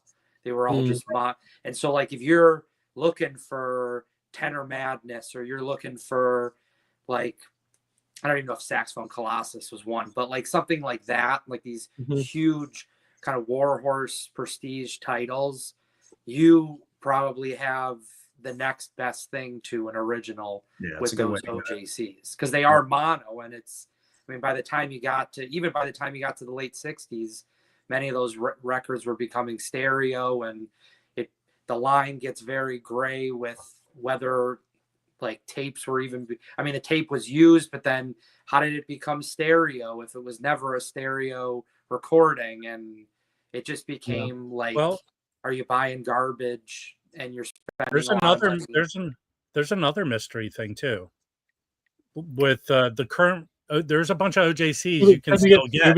Should we get Scooby and the gang involved in this, Rob? Yeah, well, I want to pull the mask off because I know you're the old store owner trying to scare us off. Curse you damn kids, ruin everything. Here's the deal. So Chris and I both have Brilliant Corners. The current OJC you can get. It's 180 gram. There's a few of these. So I always tie it to this story I heard. There's a John Lee Hooker album that he did for Riverside. I forget the title, but it's with Sam Jones, and I want to say Philly Joe Jones, but one of the standard jazz drummers. So I had heard a story that Chad somehow influenced them to do reissues with RTI. They were pressed at RTI. So there's no specific mastering in the Discogs listing, but that Brilliant Corners is excellent. It really is very good. So I'm always curious in this time that Chad might have got involved in these mystery runs that RTI pressed of these. I think it's in the late not. I think it's 2000s, like the mid 2000s. So I'm curious about that. There's got to be something behind it. That Brilliant Corners though that I got, and I don't understand when you have it. I bought that like in 2023 straight from Kraft. They had repressed it. I don't think it was pressed at RTI, but it did sound really good. It came in a paper sleeve, which would be unusual for RTI. You know what I mean? Yeah, it's a quiet pressing, and it sounds really good. So that John Lee Hooker album, I have it, and that's good too. So there's a bunch that are like pressed on 180 gram, and I wonder where they come from and what was the deal behind them. Well, you know, they also, I think we talked about this briefly, but it didn't get any real traction. They repressed a bunch of those standard OJCs in the last 6 months. Like Chad had like 30 of them just pop up on his site. One of them was that Red Garland's Piano, I think it's called, Rob. Yeah. And they're brand new represses, which is interesting. The mid 2000s, I found a sealed copy of it and sold it for it was going for $70. Yeah, well, now you can get it for like 20 or 25 or whatever. So I need to pick some of those though, because I definitely want that record for sure. But you don't know if they're digital or whatever. You don't know where they're pressed. But I mean, if they sound like shit, send them back. Who cares? I mean, yeah, it's probably, and you know, let's be honest. These days, most everything is digital, even the AAA stuff. Right? But let's not get into that. Some people say you're digital, Felipe. Show your face. Everybody's digital here. We're on the TV screen, on a computer screen. Yeah, that's right. Did I miss Blue Note 78 talk? Oh, yes. Yeah. We did bring it up again. How was it? Was it good? I'll have to watch it. We all got sexually aroused. It was crazy. Yeah, very good. It was 78, 3 minutes long.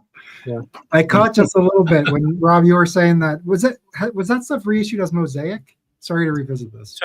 So right now, at a record store I know of, I think it's still there as the iQuebec. They called the 45 box. Okay. Mosaic. I actually have something kind of related, sort of. Let me show this. Wait, This more is something I 70. got, pretty affordable stuff. This is a 10-inch. It's Mellow the Mood. It's a pretty cool Blue Note. So it's Blue Note 5001. So this would be their first release in their modern series on LP. And it's from 1951.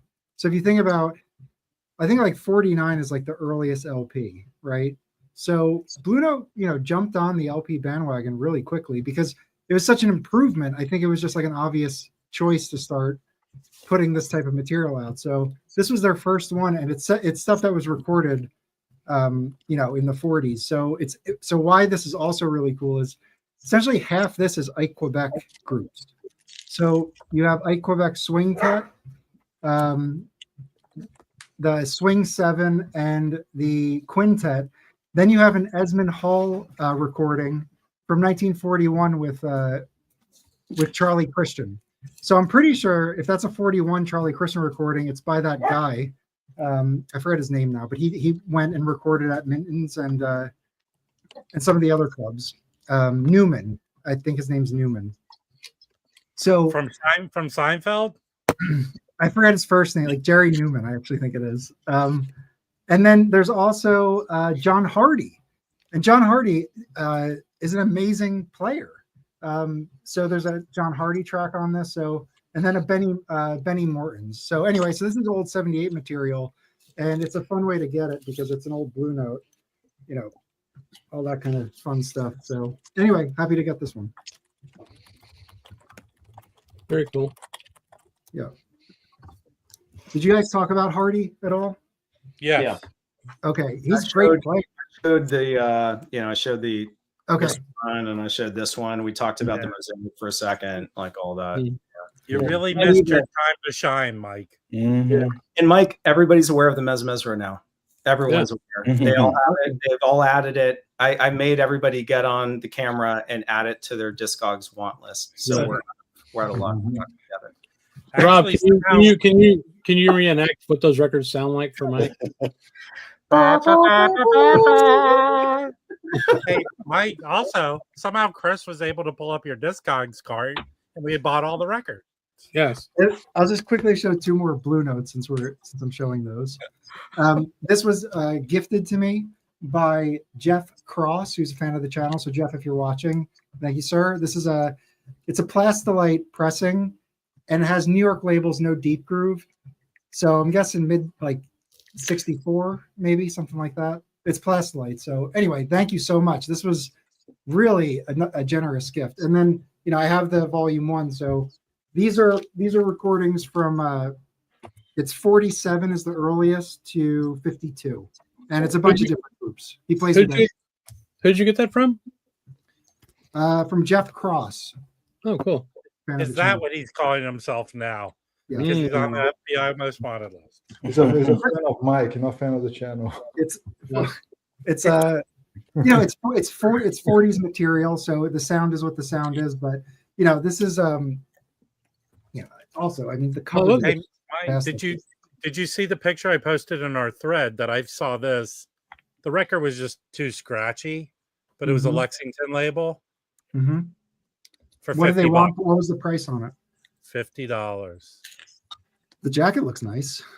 The jacket was nice, but the record, I'm sure if you had a mono cart, it would have played fine. But for me, it was too scuffy to buy.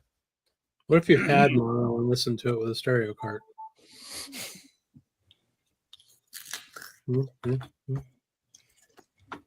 Anyway, I keep buying. Plans are swollen. Keep get away from the damn label. It's fun. Yeah, fair. There's so much good stuff on it. You hadn't bought any Blue Notes in a while, though, dude. You were focusing on another shit for quite a while. Yeah. Well, I was always kind of like looking, and if the deal comes up, grabbing it. Like I've been growing slowly, and mostly focused on Liberty and earlier pressings. But I actually ordered a couple Black Bees recently, so but whatever. I like exploring the early pressings just to kind of know a little bit about them. So Mike, a guy who I met at the same store where I bought the Nostalgia record, was able to pick up. Let me pull up the picture. Another Savoy, Bohemian, Late Night Bohemia. Okay. Do you know this one? Yeah. You have it, Felipe? Yes. He's a nice guy, and he likes to. I don't think he has someone who he could talk records with, but here I'll show. He picked up that. Yeah. So I guess they put it out after I got mine. That's cool. I do. So it was also apparently he says. Is it the first cover, Rob? Well, he says. No, it's not. Well, there's debate on that because the other cover it was called something else, right? Wait, so the white one's the original? No, it's not. It's Yeah, the black and Well, the white. guy- Cafe Bohemia. There's like a picture. Well, of yeah, that. here it is. It's this cover is the original. Yeah. But he says his is not listed on Discogs. Somehow he says it's an earlier cover. But I mean, they both came out in 1955. But he claims the one he picked up is not on there, and it's earlier than this one. So I don't know. Red? Does it have a red label, Rob? Have you seen? Yeah, it has the red Savoy label. Yep. There's three different covers, and the two black and white ones are at least 1955. That white one, yeah, the record's 55. I think the white cover is later though. It has to be. Yeah, I mean the dark cover is the actual first one. Yeah. And isn't that Cannonball Adderley's first lead record? Oh, might be. Well, debatable. I mean, it says featuring. Okay. Featuring Cannonball. Except for his early career as Buckshot LaFunk, right? Yes. I mean, technically, I guess it's a Kenny Clark record. Yeah. Yeah, I guess so. Okay. Yeah. Starring Kenny Clark. That's pretty sweet. Yeah, it's a good record. I listened to something yesterday I want to talk about. Close Your Eyes, WCB. It's a CD. Well, this is my favorite thing I picked up in quite a while, which is no surprise probably to anyone. But what's neat about this, Vandermark 5, Free Jazz Classics, they do all kinds of songs that everybody's heard of on here. I mean, Conquistador Part 2's on here, Saturn from Sun Ra, Gazzaloni, Eric Dolphy. There's Jufrey stuff on here, Hempill, Don Cherry, just all kinds of stuff y'all have all heard. But what's neat about this is these two CDs, and they're live shows from this place that he used to play at for like a decade, like every Tuesday he was in town in Chicago. And so anyway, the two volumes were bonus CDs to like actual recording, like studio records that he put out. But only the first 1,000 CDs had a copy. So they actually got kind of expensive at one point and kind of hard to find. So they reissued the 2 live CDs as that release. So I would recommend people get into all Ken Vandermark stuff. Yeah, I've been really pitching his stuff. I got to really take a look at it. I think I streamed a little bit of it when you first recommended it. Has he's very all over the place. Has his stuff been put on vinyl? Is this stuff on vinyl? There may be some, but most of it's CD. I don't know, Mike. Do you have any vinyl records from? I have a recent one from 2023. It's called Eternal River. It's Ken Vandermark and Hamid Drake. It's just a duo. It was recorded. It was a tribute for Don Cherry at this museum in Chicago. This is when the exhibition of Don Cherry's, I guess, ex-wife's tapestries was touring the country. They did a live show there because Hamid Drake had played with Don Cherry and had actually gone over to Sweden and like stayed with them. So he was really familiar with Cherry's work, and they did a live concert, and that is from there, I believe. And it's only, you can get it, well, now the prices on Discog, they range from $15 on up, Does it say when it was recorded? Yep, it was recorded. Hold on, I'm looking at it right now. It's recorded October 9th, 2021. Okay. It's on John Corbett versus Dempsey. That's the label. John Corbett is the producer. He has his own label, mostly CDs. Periodically, he'll put some stuff out on vinyl. That's always really excellent, great artwork. But he has a gallery in Chicago also that does something. They did the Roscoe Mitchell exhibit a few years ago, and they put out a great book that went along with that. So very nice. And then he has his own sort of label that periodically puts stuff out on vinyl. I picked up something recently. I haven't even listened to it yet, but it was actually from 2029, and it's Ken Vandermark. It's called Deeply Discounted 2 / Sequences of Snow. And this is probably maybe a little more out for a lot of people. Out there, it's from 2029. It's Nate Woodley and Ken Vandermark, Nate Woodley's a frequent collaborator with him. Yeah, but I picked that up recently too. That's cool. If you want to start with some of his stuff that's less kind of out there, I mean, it's still pretty free, but the Vandermark 5 stuff, that quintet is a little, more accessible, I would say, compared to some of the other things that, like some of the trio stuff he's done, and like this. I've shown this 1,000 times. I'm going to show it one more time because you talk about Hemi Drake. This Momentum 4 box is all duets that he did from 2015 to 2019, and that the last one is the Hemi Drake. But this was in 2019, so I was just wondering. That's a different recording than you're talking about. Yeah, definitely. So cool stuff. Yep. But I mean, the nice thing is I've found most of his CDs for like $3 or $5. Yeah. Not this, but anyway. Oh, just a quick break. That's the one here. Oh, cool. Nice. Yeah. Oh, it looks in nice condition. Mm-hmm. It is in nice condition. Put him up out. Huh? Is there a sticker on the other side or something? Yeah. The guy I bought from too, he put like a sticker here. This is my record. Pretty much. We spoke with Nick Phillips, and we were kind of pitching him ideas of what he should reissue. It's just kind of like a fun thing at the end. And I was like, you should really dive into the Savoy catalog more. And he's like, dude, I put out the Charlie Parker box. I put out the Birth of Bob because I was thinking like the 12-inch releases. Right. Yeah.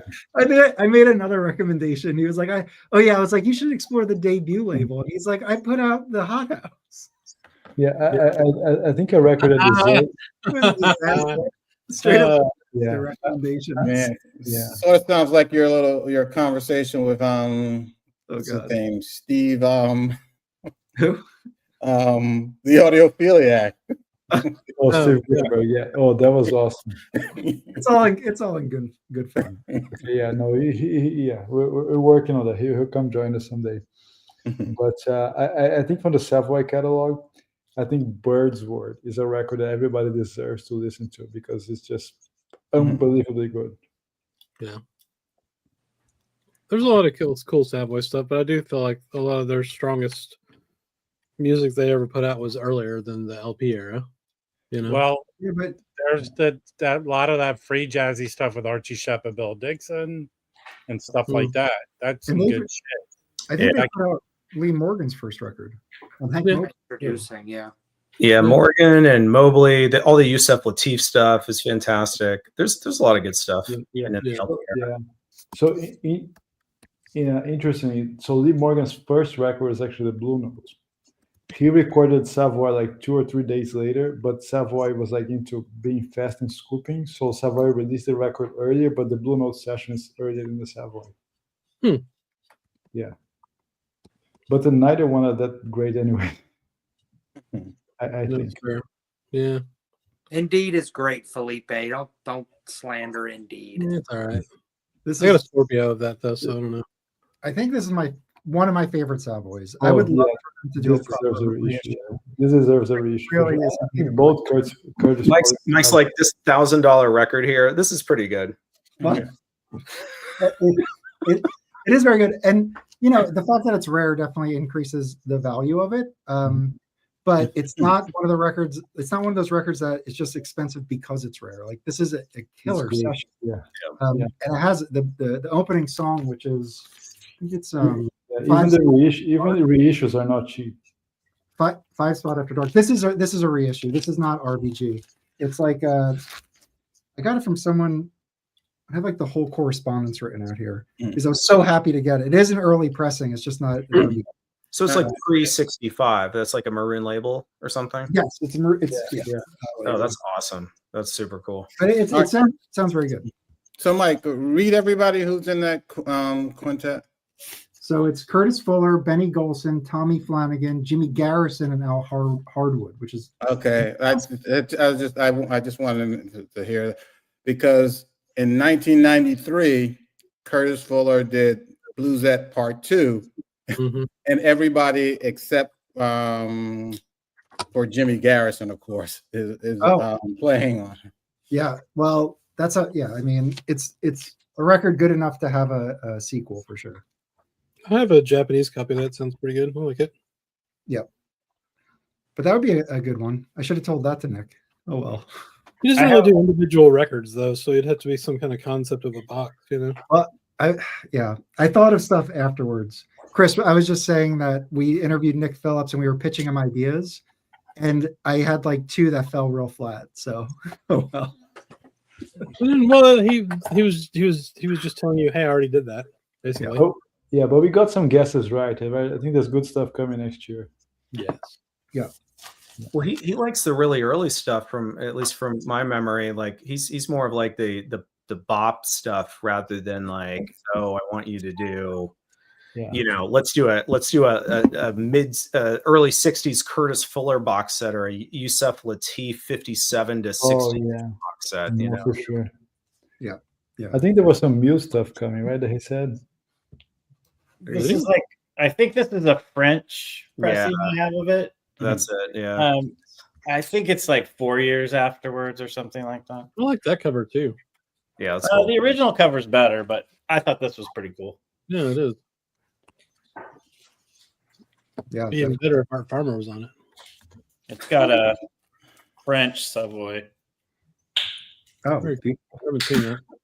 Do you know what year that is, Brandon? Around what? You know what decade that was pressed? I feel like it was pressed in the 60s, but when was Bluesette come out first? 58 or something like that?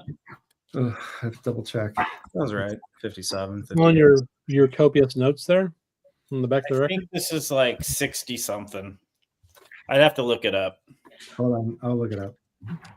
Mike also takes a DNA sample from the box that it came in to keep that with the record. Yeah, he's like in now it's the time of the year we can use the reference of Rudolph the Red-Nosed Reindeer, where the miner goes. It might be later than. Oh, maybe just taste it. You just taste it like a. I never edited it to my Yukon Cornelius. Yeah, Yukon Cornelius. Awesome. I was This watching. was in 1957. Yeah. You got There it? was a quintet. 59. I had to watch a Can you Christmas tell, movie with my Chris, kids. This can one you was tell great. Mike you want to be a dentist? A dentist. Yeah, so check this out. The original mono is there's 2 available starting at $1,200. Yeah. Put it on your cart, man. Could be on a list. Just do it. I'm doing it. You, Fuck it. I'm sorry, but I want to give everyone a peek behind the curtain. Okay. We're on a personal thread where we communicate with each other. And every fucking day, Mike posts an eBay sale for like obscene amount of money. Yeah, Right. get some sort of perverse pleasure from doing this. It does. I just like to know. I just like to know what things are going for. It's like most of the stuff that Mike posts, that the description is either like what Chris, what Cambron Chris, you had made that video about the AI eBay. Oh my god, it was so bad. And that was one of them was like almost exactly the same thing as what you read on that video. It was like, this is a jazz record. It is a 12-inch long playing record. Yeah. Must have. And Mike was like, you know what?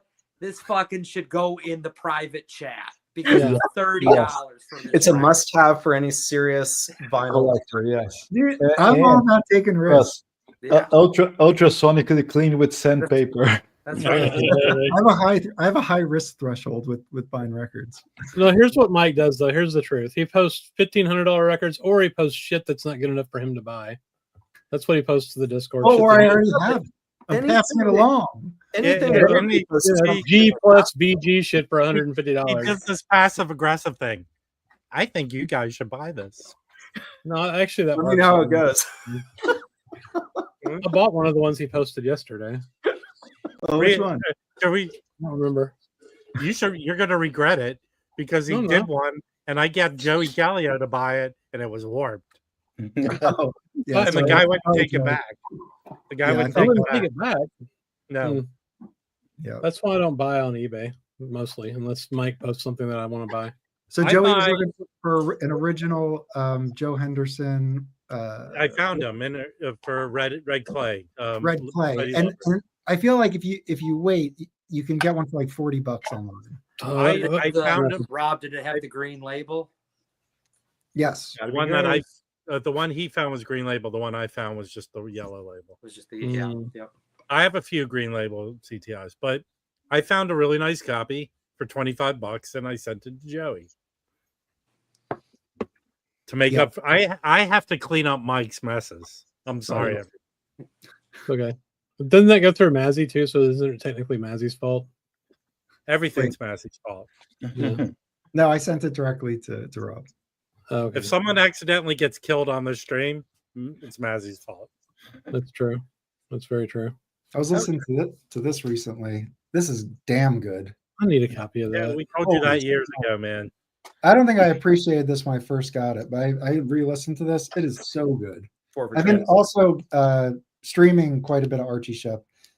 I've been kind of exploring more of his catalog. I'm more interested in it. He has a ton of good stuff.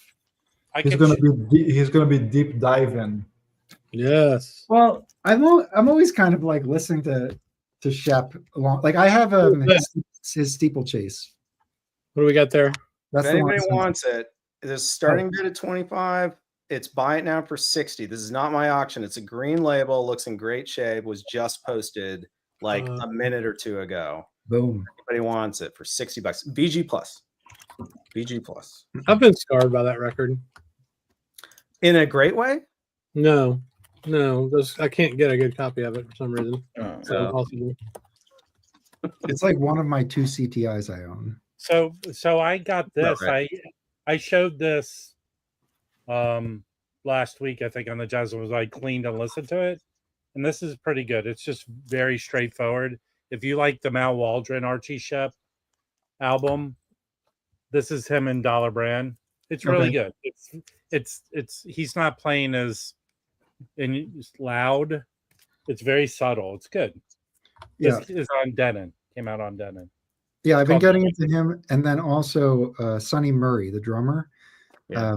He has some really good lead sessions.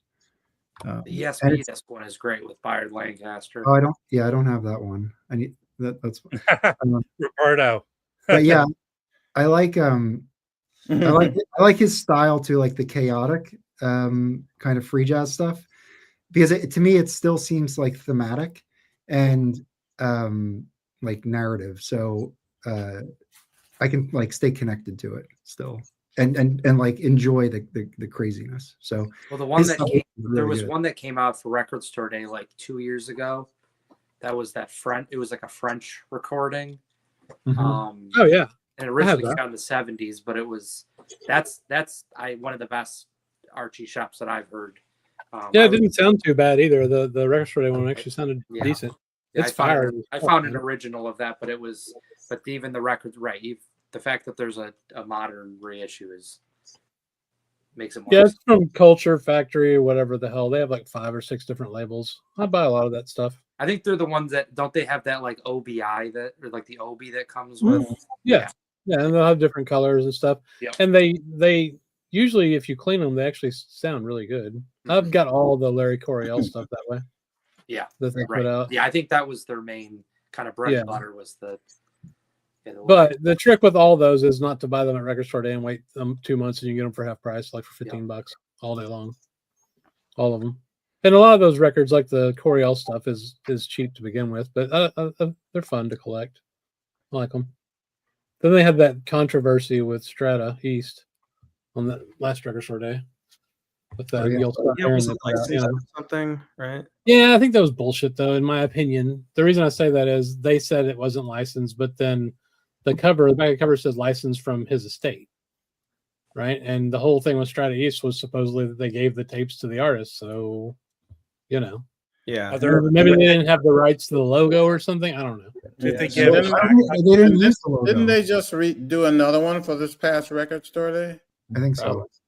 Gil Scott there was. I mean, the probably was. Yeah, sorry. But did they keep backup tapes? Is a question.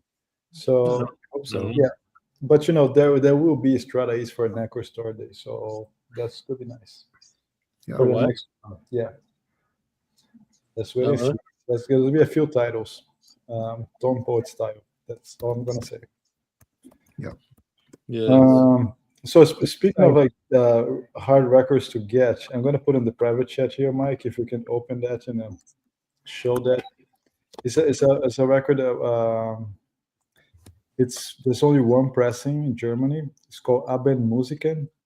It's by Green Cosmos. Do you guys know this one? No. Felipe, send it to the messenger thing. So because I can't click links in the private chat. Yeah, you can. I can? In the private chat, you can. Yes. You can just Green Cosmos by Abend. I just opened it. Yes. I didn't even see it in here. Yeah. Do you know how to use the private chat, Mike? Oh, I'm sorry. I was looking at the starred chat. This is a pre-order, so people can actually get it. Yeah. Yes. So Felipe's last recommendation. This is a really cool one. What was the last recommendation? I don't know what he said earlier that like I think everybody went on Bandcamp and realized it was sold out and had been for a while. Oh, yeah, but this one is on pre-sale, Chris. This is a really No, this is cool. great, amazing spiritual record from the 70s. There's only one pressing. It was never pressed again. It's coming on Fredericksburg. That label I think people were talking about last week, I believe. Fredericksburg, yeah, they do great stuff. Rare, off the beaten path. They did the Miltward one. That's really, really good. Yeah, this is on pre-sale for January. I recommend listening to this one. Check it out. Yeah. Cool. Very cool. Archie Shepp is greater than Night Dreamer. Yeah. Speaking of which, Chris, you just got Juju, right? Yes. Juju is my favorite Wayne Shorter record. I think. Oh yeah, that's fucking great. Yeah, I liked it. I liked it more than Night Dreamer, for sure. But I love Night Dreamer, but I do like Juju more. Is all I'm saying. No comment. You just like saying Juju. What about Speak No Evil? Great. I don't know, man. I need to listen to that again. I know it's like sacrilege, but I just only listened to it once or twice, and I don't know. I like all Shorter stuff from that period, all of it. I'm not the biggest Wayne Shorter fan. How about that? I mean, I like Wayne Shorter, but he's not like my favorite guy ever. Yeah. So I actually just I got I caught up with all my tone poets during the sales this past couple weeks. So Odyssey of Visca is one of the best tone poets. Period. I just found it. Your camera's not on, Felipe. Which one? Odyssey of Visca. Oh, the came out. Yeah, I mean the rendition. It's so much better than the original. I feel it, and music wise, it's just you can hear like Odyssey of Visca. Yeah, I just ordered that. Yeah, and just we can't see you, Felipe. Yeah. Does it have is it a gatefold or? It is it is a simple cover. Yes, there's no session photos, but I mean the presentation of the music is so fantastic. You know, I was going over it, listen to it so many times, and there's just so much Shabaka, especially the Comet's Coming. So much of that stuff. It just isn't everything there. It's just amazing how ahead of time he was. It's great. From the last batch that I got, I think this one and the Donald Byrd coffee, whatever. This is just like absolutely essential. Yeah, must have tone poets. Yeah, for sure. Yeah, I agree. The new Jackie McLean was really kick-ass too. Also, yes, the Freedom Rings. Yes. Mm-hmm. Yeah. Hey, I finally cleaned and listened to this, and I didn't realize this was never issued in the U.S. on ECM. Arn Anderson, this thing is fucking fantastic. And if you like Kenny Wheeler, Paul Motion's on this. Wow! But this was never issued in the U.S. And I don't think it's horribly hard to get. But I didn't realize this guy's a kick-ass bass player too. Very good. But I highly recommend, if you can find this, grab it. It's very good. Hey, Mike, Jazzbum Mike, are you still here? Where'd you run to? He ran so far away. No, I found a lot of killer classical titles. Okay. This deep dive. An Answer Man in stereo. Well, that's so a pretty. I found this. Yeah. But I don't know. I have another copy, but I don't know if it's mono. But this is the stereo version, and this is excellent. Everyone knows that. But I went and saw that on Acid one time. Cool one to have. What didn't you see on Acid? Stream. Poetry on Plastic claimed ownership to this. I picked these up very cheap, but I was in. These go for some money. Like this goes for some crazy dough. Is it a shaded dog? Yeah, it's an original. Wow, very nice. Indianapolis pressing. Nice. Hey Rob, you know the Fantasia, it doesn't work like Wizard of Oz to Dark Side of the Moon, but many sections of Fantasia, they work in sync with Metal from Pink Floyd. But everything goes in sync to Metal. In fact, I'm pleading with people, rewatch the stream to Metal, and it'll sync up perfectly. That's fair. Okay. And then this one is the Shaded Dog. This goes for some crazy dough. I think I have that copy.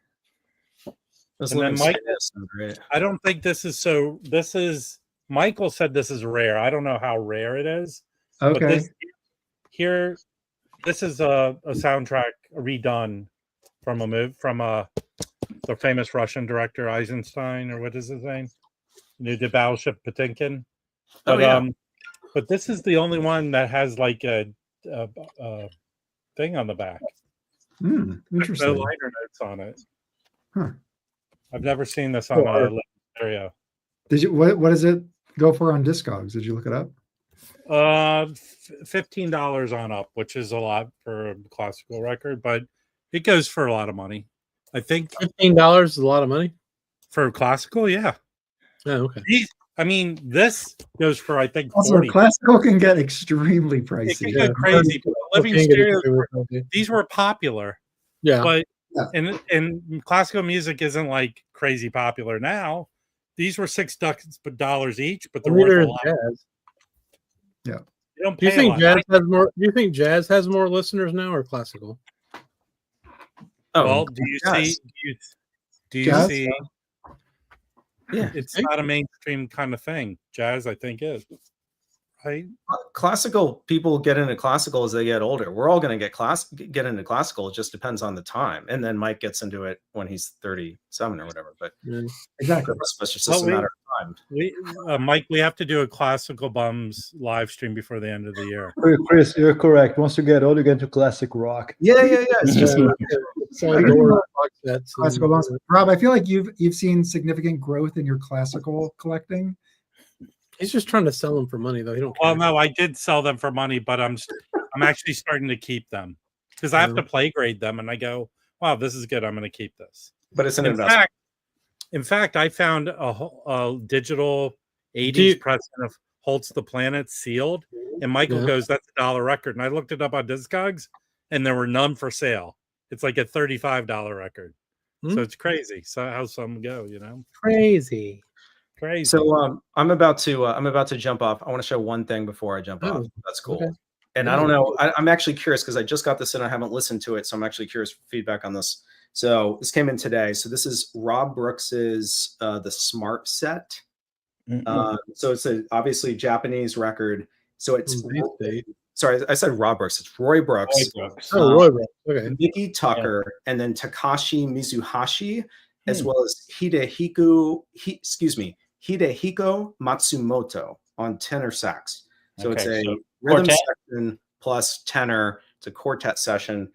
I don't know anything about it except that it's on Bass Date, and somebody told me it was really good, and I found a copy, and I was like, anything Roy Brooks kind of thing. Yeah. Has anybody heard this thing? No, but what year is it? When did it come out? It's 1979, recorded. It's not one of those that was recorded in the US and issued on Bass Date. It was recorded in Tokyo. Wow. So get this. They play a Freddie Hubbard song, Bird Like. There's a Brooks song. There's a couple of originals on this. I don't know. It's probably going to be good. I mean, it's got to be good. It's got to be good. I can't wait. Like, this is one of the reasons why I'm jumping off, because I want to play this before I have to go to bed. But that's pretty awesome. Just got this in today, and I'm curious what it sounds like. Wait, someone makes you go to bed? Well, whiskey makes me go to bed, and I just need something like this to help ease the grease the wheels. All right, nice having you up, Chris. Yeah, thanks for having me, guys. I'll see you next time. See you, bud. Thanks for joining, Chris. All right, bye. Early John Cameron Cadet, yes, dude, yes. Yeah. Yes. I have one. I'll find it. Brandon, what are your favorite years for like Japanese players? Didn't you say 70s years? Or yeah? Well, I mean, I sort of got into it from like in the last couple of years. It's the early 70s stuff, because they get, well, it's almost like you either get the post bop stuff that's really cool is what I like. But it's weird because sometimes you get these same musicians and they're doing like standards in an almost like too traditional way. Yeah. But it's the 70s stuff that I gravitate to the most. Yeah. It just seems like they're doing some really cool stuff. Yeah. Well, but I think even like to the early 2000s, like even like Sakamoto was still, not recent, still recently, Sada Watanabe, and so many others. The stuff I like mostly is like, I like Teru Masahino's stuff from the 70s. It gets a little smooth jazzy towards the end of the 70s. I like the stuff that's earlier.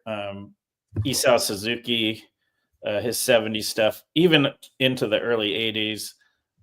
But yeah, I kind of just like that. It's definitely influenced a lot by fusion. Yeah, for sure. Yeah, that's the stuff I like a lot too, for sure. Yeah, I have not explored it too much. I have some records, but I haven't made it like a focus just yet. Yeah, but at some point. Delphino's asked if anyone's listened to early John Clemmer on Cadet, and I have this one, so I'll show it. This is called Involvement, John Clemmer Quartet. This is a really awesome record. Yeah, I really like it. I mean, I know his first 3 or 4 records are like good records. Yeah, and I've got one of his from the 80s or something called Brazil that I really like, actually. Well, there is one from the early 80s. I think you might have it, Chris, where it's him, Art Pepper, like 4 saxophonists, and they each do different songs on the record. I think it's Galaxy. Oh, yeah. I don't think I have that one.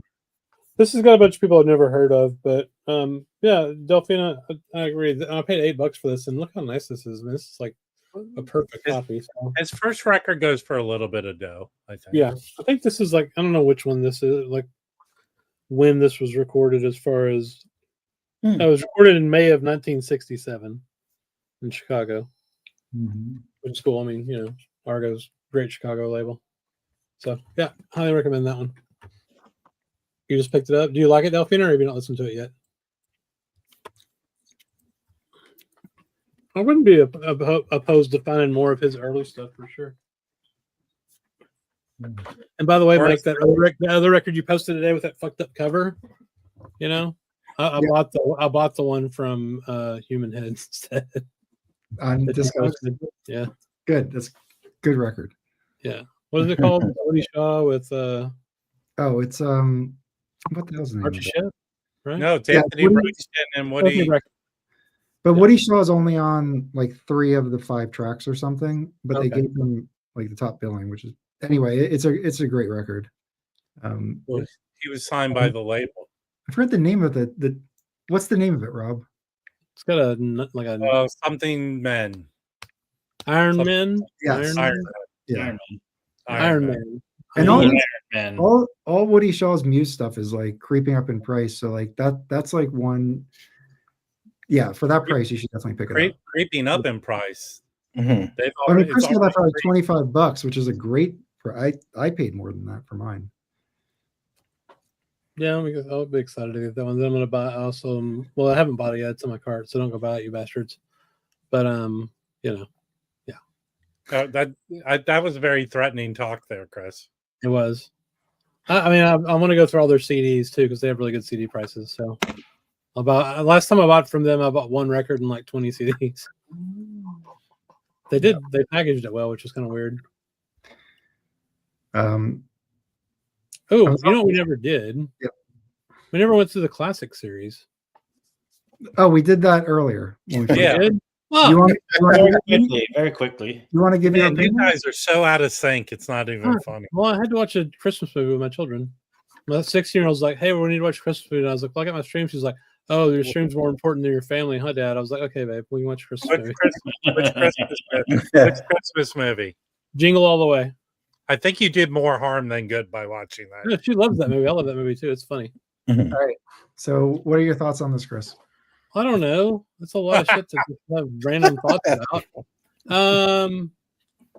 Okay, go row by row. I can barely see them. Oh, come on. Like, well, they're tiny, dude. They're like you have brand new glasses, Mr. Peepers. I do have hang on. I just made a full screen. Okay, there we go. What's that first one? I can't read it because it's fuzzy as shit. Like someone. Okay, I don't know. It's the same session as A Night in Tunisia. Oh, okay, I'll buy it then. Freddie Hubbard, I like the sun. So the top row, I'm excited about the Sonny Rollins and Armin in Paris. This is what I'm most excited about for sure. I don't have that. That last one though is great. I have an OG copy of that one. Who is that?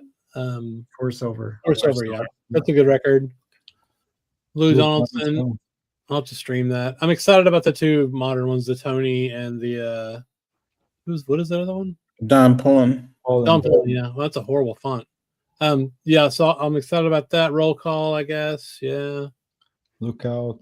I don't know if I need another Stanley Turrentine or not. Sure, the Grant Green record was awesome. That's a great one. The Grant Green song. The next row I'm most excited about probably the Donald Byrd. That one looks cool. Is that like 70s like Michael Brothers shit? Yeah. Vocals and it's good. And Babyface Willette, of course, looks neat. What the hell is that fourth one? Eddie Henderson? I'm not familiar with that. I don't know anything about that one. It's a little bit funky. It's pretty cool. Wayne Shorter, yeah. And then Sonny's Crib in the next row looks freaking awesome. Judgment, obviously. What else? No, it's interesting. The Grant Green Solid. What's the story with that? I've seen it like a CD or something. Everybody's shown, right? That's a Music Matters. That's an LT. It's a good one. It was an LT, but that covers from Music Matters. Okay, yeah, cool. The LT covers like a pool table. Yeah. It's a postcard from the gift shop. Yeah, at every horrible trip you went on. The Procrastinator Skull, I think I already have that though, like the original. It's in the two. I have it with the two. Judgment obviously is probably top 3. And I think that Johnny Griffin's really good, right? I mean, yeah. It's got John Coltrane on it, right? I mean, yeah, I think it's Mobley Coltrane. All of those. The Jack McLean is a really transition record for him and the House Party. Great. Yeah. House Party would be awesome. Yeah, I think it's a really great lineup. That Freddie Red record is a good sleeper. That one's good. The Music Matters did that one too, right? They did that whole those four on the row. Still available. You can still get the Freddie Red, I think, for $50 or $60 from Music Matters. Is it a 45 though? It's a 45 though. No thanks. Yeah. No, these are great. I think it's a really solid lineup. I think Judgment is 2 bass players, right? Isn't it him? No, that's Smokestack. Oh, what is it? Is Judgment with the Vibes? No, Judgment is with Vibes. Yeah. Okay. Yeah. Is it Hutcherson? Yeah.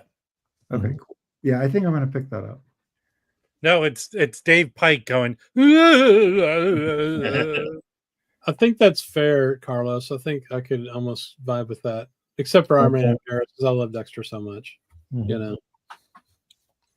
Wait, when's that other Dexter coming out? Is it Classic Series? Is it already out?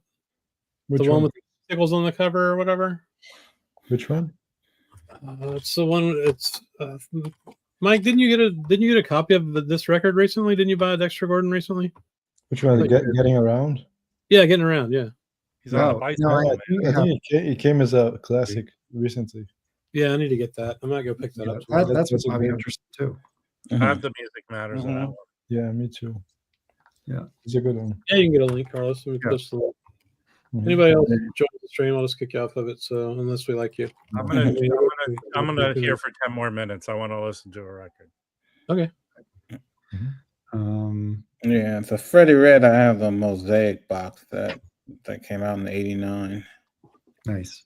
You have that one too, don't you, Desmond's Mike? The Freddie Red? No, I don't. I'd like to get that. it. Freddie Red is a good record, man. I do have it, Chris. Yeah, it's good. Yeah, it's fair. I'll wait for the Classic Series. I don't really need a 45. I love the Music Matters 33s. I would like to get more of those. I mean, they're basically tone poets, so you know. But I don't really have to have a 45. I do have this one though, which is really good if I can find it.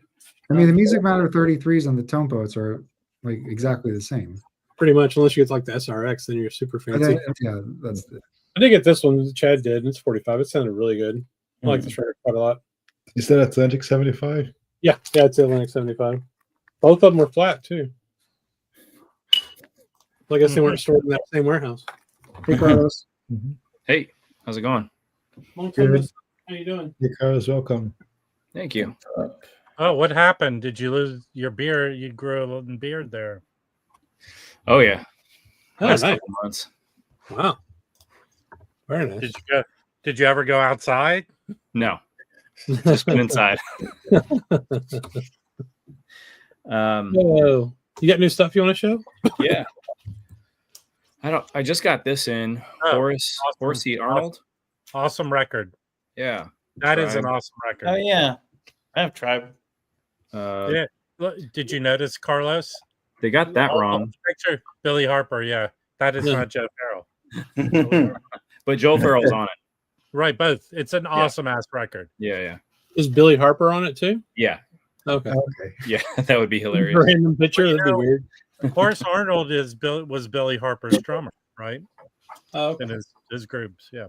Billy Harper's the thumbnail for tonight.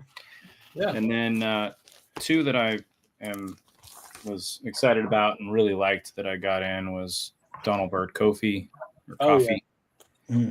Such a great record. And then also Hutcherson Dialogue. Oh, that's awesome. Yeah. These were great. But I like Kopi better than that though. Yeah. Yeah. But I can see why, yeah. I mean, you're a horrible person. Yeah, I mean it just has those almost like it's a precursor to Bitches Brew. Yeah.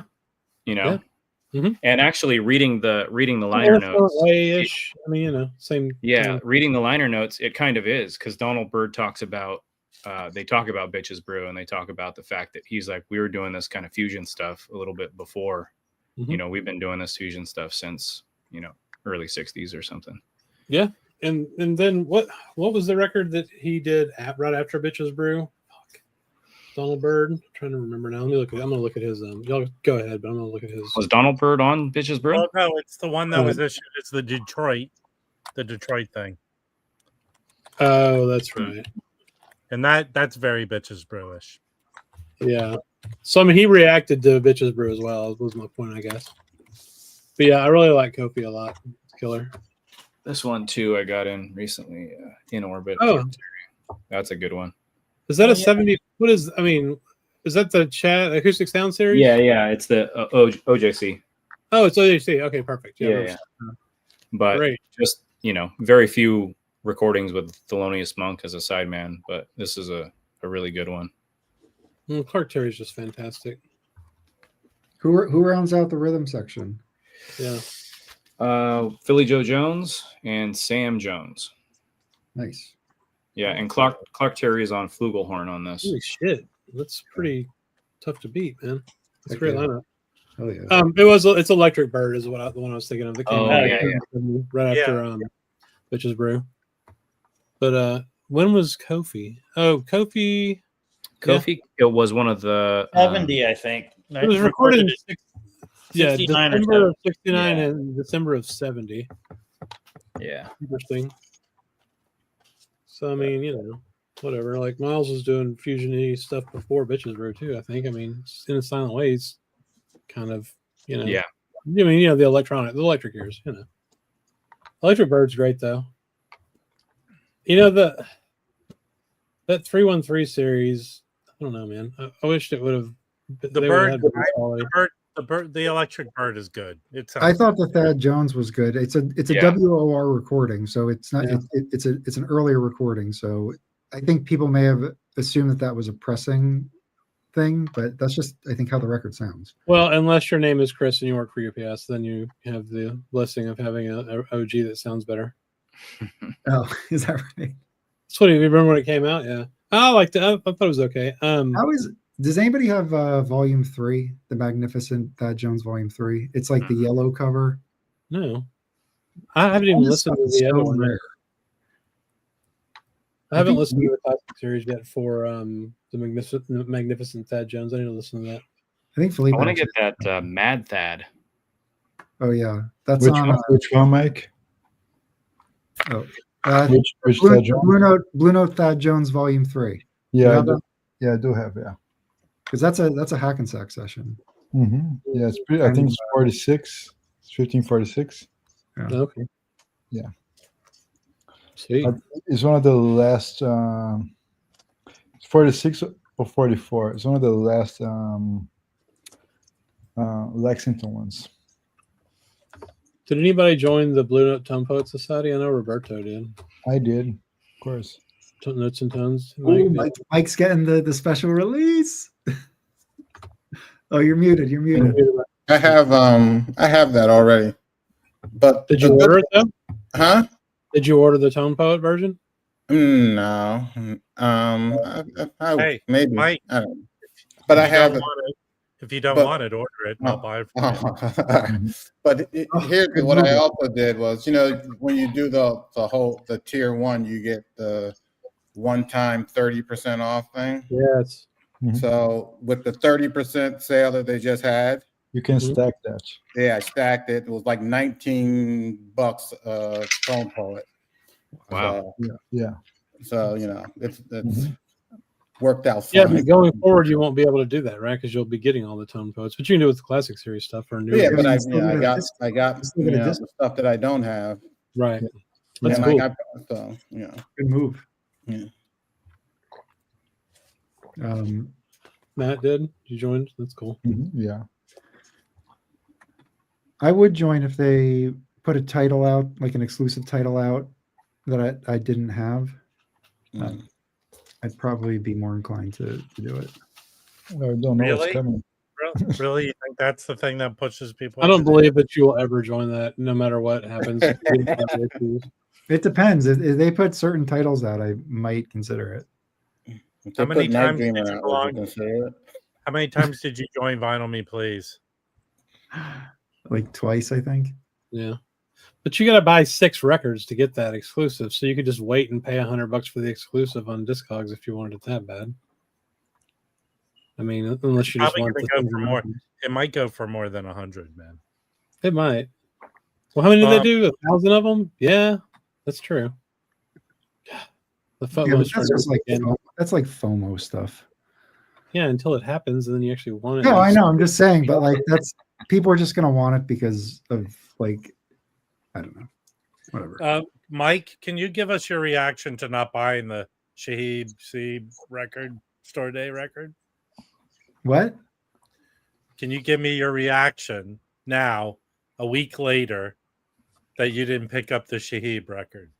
I had multiple opportunities to purchase it in the last few days. Yeah, but based on people hyping it because it's excellent, do you feel that you should get it?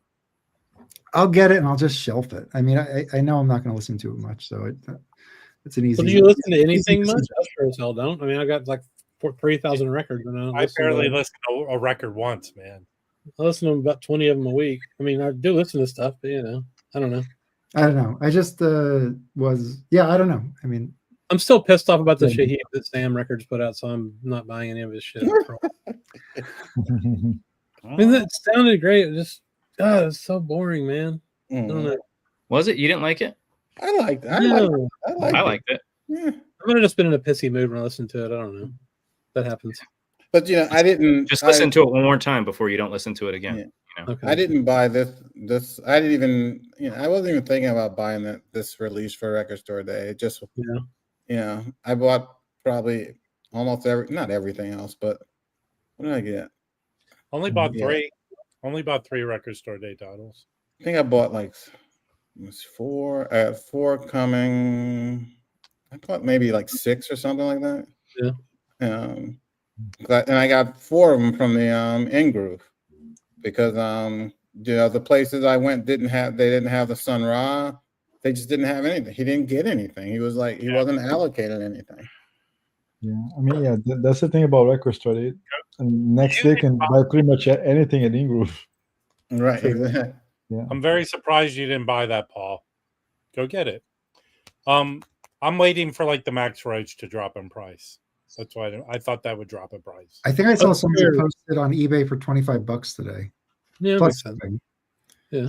So I'm convinced they're going to put out a stereo version of it next year anyway. Yeah, and that to me, I have it, but it wasn't a great recording anyway. Sound wise, if you have it at OJC, you might be happy with just living with the OJC. I read someone somewhere that said the OJC sounded better than this reissue. Oh, really? Yeah. Yeah, but the OJC, I have the OJC. The OJC would have been stereo. Yeah, that's a hard comparison. And Riverside did, for a period of time, mic up stereo and mono separate, like differently. And I don't know. I think it's like a 57 session. Yeah, It would have fallen. There might be like 2 master tapes of this one. Yeah, I mean, it's not like it's gonna the sound of the performance. Yes, the sound quality. It's not you're not gonna wet your pants over it or anything like that. I like the session though. I think it's a strong. Yeah. You're saying we're not gonna have to get our diapers ready for it. Exactly. And it's got that tuba. Yeah. I have a mid-60s reissue or late 60s reissue, but I'm fine with that one. I don't think I need another copy of it. So I think you're right. I felt like I wasn't that impressed with the way it sounded. I mean, not that that's like a big thing for me. You can tell when something just doesn't quite sound as good as a lot of other things, Yeah. Yeah, but but that said, like it's still fine sounding, right? Like it's not like terrible. No, yeah, I'm just saying, if you've got a budget and what you want to spend and what you can spend right now, if you have the OJC, even though it's stereo, Mike, now looking back at Record Store Day, what do you think is like the best title? Yeah, I haven't the ones I ordered from the In Groove. I haven't been home, so I haven't had a chance to listen to them. Did you get the Emily Rimler? Huh? Did you pick up the Emily Rimler? Yeah, that's one of the ones I got from Mike. Yeah, because the guy I was, usually I spend Thanksgiving in Philadelphia, and I go to this record store. It usually has all the titles, but this year it was just like, and I was there early, like right when he opened, because there was no real line to speak of. Right. He had like one Sun Ra, and some kid reached ahead of me and grabbed that. Reached ahead of you? Yeah, it was everybody. Yeah. Kid didn't have any manners, but that's how you get bitch slapped around here, man. That's right. Mike, hold on. Mike, shouldn't your military training have kicked in? Judo chopped that motherfucker to death. And he had like 4 Bill Evans. He didn't get much. And I asked him about the Sunrise. He said, "Yeah, they just that's all I could get." Well, I'm telling you, a lot of Amoeba had one Shaheed, 1 or 2. Mm-hmm. And I didn't really see any Sun Ra's. They had a lot of Bill Evans. A lot of stores didn't get shit. It's funny. Yeah. I want to think that the records will pop up because a lot of people didn't get their shipments or something. I don't know. That's possible, yeah. I'm thinking about getting, whenever some of these labels have these sales like Resonance just did, of just buying the damn CDs for $12 of some of this stuff, like the Sun Ra stuff. I think, is that Elemental? Who did the Sun Ra stuff, Mike? Is it Resonance? Is it Resonance? Yeah, I think it's Resonance. Resonance, okay. So they'll have a CD and put it on sale at some point. That might be a good way to get those. Because I really enjoy all of the stuff that Zev works on, because I love that experience of the live club kind of scenario. Yeah, that's all I picked up so far is the Bill Evans. Have stuff on the way, but this is really good. It is, yeah. It's more of a high energy, one rather than like his. What's the other one? The Behind the Dikes. Mm-hmm. That one's a little bit more moody, a little bit slower. This one's definitely tempos are higher and faster. So that's cool. Yeah, I'll probably have to get a copy of that eventually. I thought you did. No, I had it in my hands and I put it back. So I was trying to, save money, but I spent $300 on CDs instead. Did you guys do the thing where you split up who gets what RSD that you're sent? I don't know what Felipe had. Felipe randomly sent me and Mike one, but he said he had other stuff that we could do that with or something, I think. But I love the Emily Rimler. That thing's great. You know is that Resonance sale over, Rob? I don't know. I don't think I would. They do that sale for a while. I just found the Sun Ra for a good price. I found the Sun Ra on eBay for a good price. Which one? The new one or the one from last time? The new one. I got the old one at Safari for $15. Yeah, this is sweet. I really like the Mal Waldron they did last time too. It's Steve Lacy and Mal Waldron. Whatever the hell it's called, something Warriors. That was great. Oh yeah, with the white cover. That was good. Wait, don't you have that? Yeah, it was really good. Yeah, I was super happy I got that one. I bought it, but I think I got a pretty. Oh, I think I bought it from what was that shop we went to in Austin, Rob, at the end of the when we were down there? What's that shop called? Breakaway? Yeah, that sounds right. Yeah, I think last RSD they put all their shit on sale the next day for super cheap. Yeah. Nice. Just downloaded. I think that's where I got that from. But we have Josie. We have some record shops here that get pretty heavy amounts of copies. Josie usually gets a lot of shit. Forever Young, and which I refuse to go to, they get a ton, but they have people. They'll have like 30 people that camp out overnight. Is that a huge store, Josie? Josie, yeah, it's pretty big. It's pretty big. Have you been to Amoeba? Is it kind of similar to? I've never been to Amoeba. I've never been to Amoeba. But it's pretty damn big. Forever Young's bigger, but they're a fucking nightmare. Oh my gosh, everything their they prices have are ridiculous. Yeah, well, if you look on Discogs for any record and scroll to the bottom, if they have a copy, it'll be the highest price. Yep, like by far. I bitch about them a lot, but every time I meet someone that's getting the records, I make sure I tell them not to go there. Well, it's fucked up when you don't know, man. Like, I know record stores need to make money, but like when I first started buying vinyl, I bought a lot of shit there because I thought it was a cool store. But I bought shit like that's worth $8 and they charged me $35 for it. So I didn't know better. And that's just not cool. I don't think that's cool. Yeah. Yeah, exactly. Well, I'll tell you a story. I guess just likes collecting records. He doesn't like actually selling them. Joe Marino wanted a copy of the Shahib, and I said my record store had one. It had a crease in the cover. So I said, "Hey, will you take something off?" And the owner was in the back, and the guy went, and they came back and said to me, "Not 1 cent." Is that how you treat people? Not one red cent. Yeah. Is that how you treat people? Like, what? What store Why was are you it? so intense about it? I'm not going to say the name of the store. Fuck it, I just name the store. Call them out. My local, it's the store that's closest to me. Their prices are usually 20 to 30% over what he should be charging. He charges a lot for records.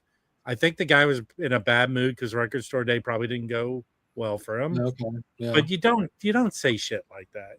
No. Right.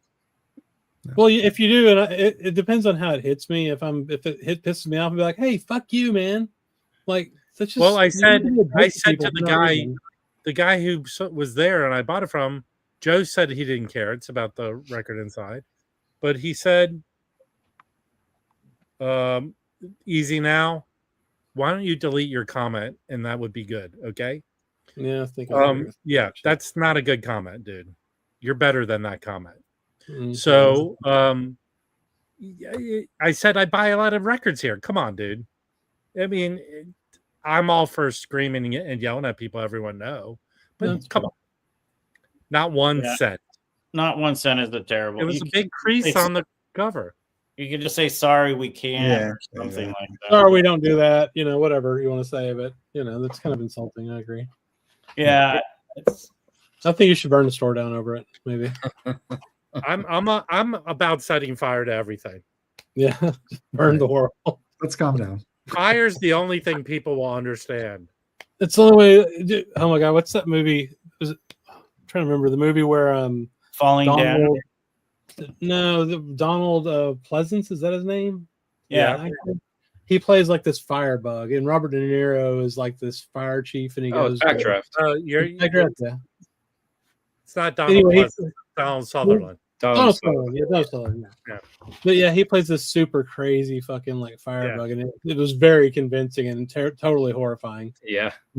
He was talking to him like at his parole hearing. They're like gonna let him out, and then he like lights a match in front of him, and he just loses his shit over it. Basically, it's pretty crazy. That movie was great. Well, it's into the stream. See you guys. All right. I'm just kidding. Quit surfing the internet and participate, Mike. No, I was looking at.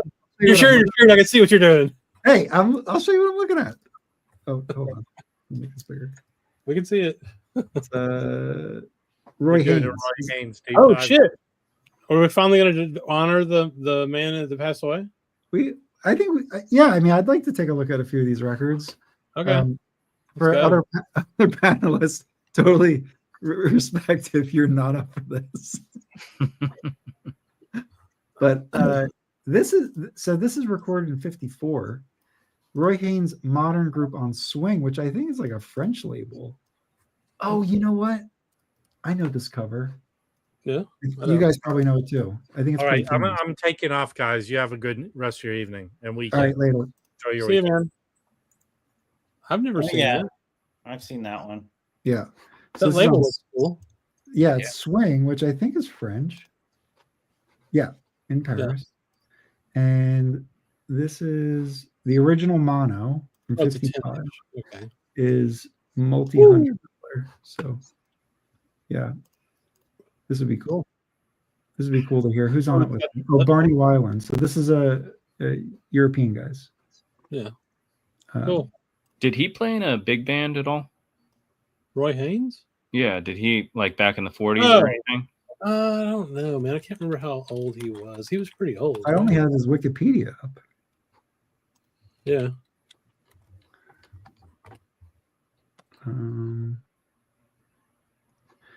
All right, he was born in Boston. Yeah. 47, 49, worked Lester Young. Oh, Parker. Yeah, he played with Parker, of course. Yeah, so he came up with the bebop guys, it looks like. Okay. But yeah, no big band connection. Doesn't look like. I mean, he played some big band records, but yeah. It's interesting though that he was playing that early and wasn't involved in one of those bands, you know. Mm-hmm. It's kind of kick ass, really. Well, I don't know, Lester Young. Well, no, Lester Young probably would have been a smaller group, right? I'm sure we can see Sideman work if we want. Yeah, we can. But let's look at this. This is an MRC, so this is his first US title. Oh shit. Why is it not coming up?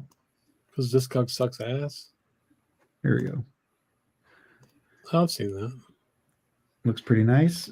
I think is it a 10-inch? Yeah, it's a 10-inch. Multi-$100 record. Who's on that? You got Joe Benjamin, Adrian Asai, Aki Person, the trombone player. You're burying the lead, man. So this was recorded in Sweden. Oh, Shahib Shahab. So this is a Swedish session. So it looks like he recorded his early stuff in Europe. That's interesting. Jazz Abroad, Mercury. You can just click that one. Oh yeah, let's see. So that's an MRC pressing. Quincy Jones, who was abroad as well, I think around this time. It's a split album. So one side's Quincy and one side's Roy Haynes. Okay. All right. I think that's what that means, right? Recorded in Sweden. Who's on this one?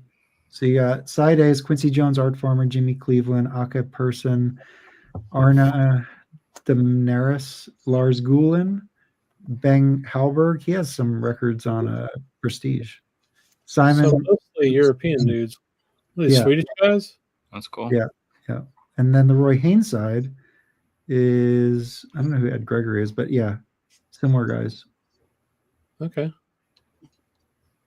So that'd be cool to hear. We Three. Okay, this is an expensive record on Prestige. Hackensack, 1958. Roy Haynes, Phineas Newborn, Paul Chambers. Damn, it's sick. Yeah. Do you think that'll come out as an OJC? I think it's actually a new jazz. Yeah. Oh, is it new jazz? Oh, new jazz. But yeah, it could. I think it did come out as an OJC originally. Yeah. Okay. Yeah. So that's Paul Chambers, right? That's Chambers. Yeah. Paul Chambers is the tall guy. Yeah. The other two guys are sitting down. Looks like it. Oh, let's see what they do on that. They do Tad Dameron, Ray Bryant. Great record. Interesting. Yeah, that would be definitely something I could see them putting out for OJC. This one too. Oh, just us. And then he did Just Us. Yeah. I like even better. Oh wow. Okay. Richard Wyans and Eddie DeHaas. There you go. Oh, nice. Cool. Very nice. And they're doing a bunch of different stuff here. Let's do that, Brandon. Here. Oh, sweet. That's a cool cover. That is a cool cover. Yeah, it's a good photo. Here's the Roy Haynes. I think I don't want to interrupt the thing, but this is an inexpensive Roy Haynes that's really good. Yeah. Okay. What's that on? I think you can still. It's on Pacific Jazz. Ooh. I think you can still get this for under $40. Okay. All right. Yeah. Okay. We'll get to that. Out of the Afternoon. I do have a copy of this. I have the reissue, and this is great. Yeah. That's my favorite. I have a original here. Yeah, that's awesome. I love I that have record. I have one Lead Roland Kirk record outside of 7 or 8 probably. I love Roland Kirk. He had a bunch of twofers that are kick ass too. Yeah, I like his playing. Cheap. Cool. All right. Oh, and that was 1960. Yeah. Now we're back. You missed like Symbolism and Cracklin. Okay, Cracklin is here. This is 63. And we have Roy Haynes, Booker Irvin, Ronnie Matthews, and Larry Ridley. Ronnie Matthews piano. He's a good player. I got that one too. Oh, very cool. Right. Nice. Hold on. OG? Wow. Holy smokes. That's cool. That's really cool. Agreed. Okay. Let's move on. Symbolism. Yeah, that's a good one too. So Frank Stasier on alto, Ronnie Matthews again on piano, and Larry Ridley again on bass. Roy Haynes. Yeah, it looks cool. They got like a 10-minute track to start. Yeah, and Frank Stroger's on that Pacific Jazz one too. Stroger. Cool. And here's the original, or this is the second pressing of Symbolism. Nice. I like the font in the cover. It's cool. I like the dog in the photo. Oh, sweet. Yeah. That's a weird photograph. What's in his mouth? Like a long cigar, or is that just like a cigarette? Cigarette with cigarette holder. Oh, shit. Very aristocratic. It's fancy. Very fancy. Yeah. So here's that People one that we just saw here. Pacific Jazz. And I think you can look at the prices. I think it's still pretty affordable. Let's look at this area. Yeah. Hold on, let's see who's on it. Yeah, it seems affordable. Do they have the lineup? Probably on the original version, or maybe on the I don't know, mono. No, they don't have it. Okay, whatever. Maybe that would not be listed. Hell, who knows? Oh, here. Okay. So Roy Haynes, Frank Stasier, Stroger, thank you. Sam Dockery Jr. and Larry Ridley. Larry Ridley. Yeah. So that's Looks cool. sweet. I would buy that if I saw it. What is it going for? It's like $30. It seems. Well, I mean, the lowest. Let's see. This is the. Yeah, but 35. Yeah, $40. Look, Brandon's prices weren't 10 years behind. Yeah. Well, I got it for like $20, but it's a good record. Good to know. Keep an eye out for it. I've never heard of Larry Ridley. Is he somebody? Because he's he's obviously stuck with him for a while. He was with he played with Haynes on a few of those new jazz, I think. Yeah. He was on new jazz stuff too with other people. I think he played with I saw Larry Ridley play years ago. I can't remember with whom. I think he's on one of my Walt Dickerson records. He's still a bunch of dudes. Wow. Yeah. He played on a lot of stuff. He has a Strata East. Oh, cool. The sum of the parts. Let's see. I get distracted. Come on. Oh, let me just see if I can quickly see what this sucker goes for. Oh, wow. $300. Cool. Okay. Okay. So we have a couple mainstream. So he put 3 mainstream records out. The first is Hip Ensemble. Oh, this is really good. I'm really interested in this one. Yeah, I've streamed some of this. I streamed this. It's very good. It's got George Adams on it too. Yeah. So it gets a little out there for sure. Because Anyway, a cool lineup too. Good one. It's kind of an expensive record though. And that was 71. Yeah, that would be 71. Yep. So Senya 72. Marvin Peterson, George Adams again. Yeah. Does anybody have this one? This looks cool. Which one? Roy Haynes Senya on was on mainstream. I've seen it. Yeah, that's cool. I think Rob has that. Booty, Blue Mitchell. Booty on mainstream. Mm-mm. Let's see what this looks like. Here we go. I've never Who seen doesn't like Booty, bro? What the fuck? I like that cover. That cover looks sweet. That is a cool cover. Who's on it? Blue Mitchell, Charles Kennard, Charles Williams. Okay. We got RCA. Is this like, it's got to be like Japanese, right? Japanese RCA, maybe? Maybe not. I don't know.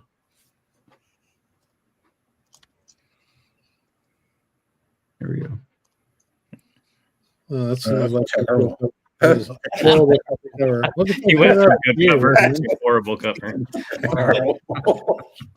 That is great. That is great. Who's on it? Is it who's on this one? Oh, it's Tintin Killing Dale. out his ears. Fuck, dude. Did somebody give him the idea for that one? I want to see who's on it.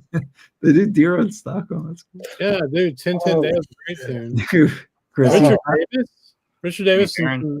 Oh, wow. Oh, look, George Clavin engineered it. He's the guy that owns, was it Elemental or Resonance? Mm-hmm. Oh, yeah, shit. Mm-hmm. Yeah. He's the guy that Zev works with. Yeah. Oh, yeah. It's Resonance. Yeah, it's Yeah. Resonance. Yeah. That's fucking cool. That is We very should ask, cool. we should ask Zev to reissue this. How, that's an expensive record. No, exactly. It is Japanese. That's why. It's the next RSD. Well, is there an American version for like $5 or something? Oh no, there's not. Oh shit. Maybe his niece painted the cover. I'm gonna buy that CD. How much is the CD, Mike? Go look. Oh man, it's horrible. Oh, it's Oh expensive. shit, that's too expensive for a CD. Jeez, Mm. Damn. $40. I can make it. Okay. Horo. That's what is that? Spanish label? Can't remember now. Might be German. Your searching is Oh, not great Why is it not coming up? because this cog's terrible. All right, we might have to skip this one. Nope. Yeah, No, no, that's All right, not fuck it. it. Hold on, let me remove volume 29. There we go. That's it. It's this. Here we go. Yeah. This record. Haynes, unpaid, Mark. Oh no, all of those records have that have cover. Yeah. There's a bunch of Yeah. It's Italian. Okay, it's an Italian label. Okay, that's kind of neat. It's not cheap. 76. That's like well, Black Saint Soul Note time, right? Mm-hmm. what year is that? them. Are you sure that's not It's older Italian. stuff that was just put together? It says recorded 75 in Rome. Yeah. Yeah, Brandon. Okay. Yeah, but Oh man. all right, let's see what this is. On Kitty. All right, so far the RCA is definitely the most interesting. Well, as far as the fucking cover, yeah. That cover is great. And it's expensive. Is this it? Okay, here we go. LP. Okay. This one's more affordable. Oh, Tommy Flanagan on an electric piano on one song. This is 76. Oh, it's on album. Yeah, this looks cool. Yeah, it looks great. That cover's sweet too. Oh, look at that label. That is so cool. Very cool. Oh, wow. That's Yeah. great.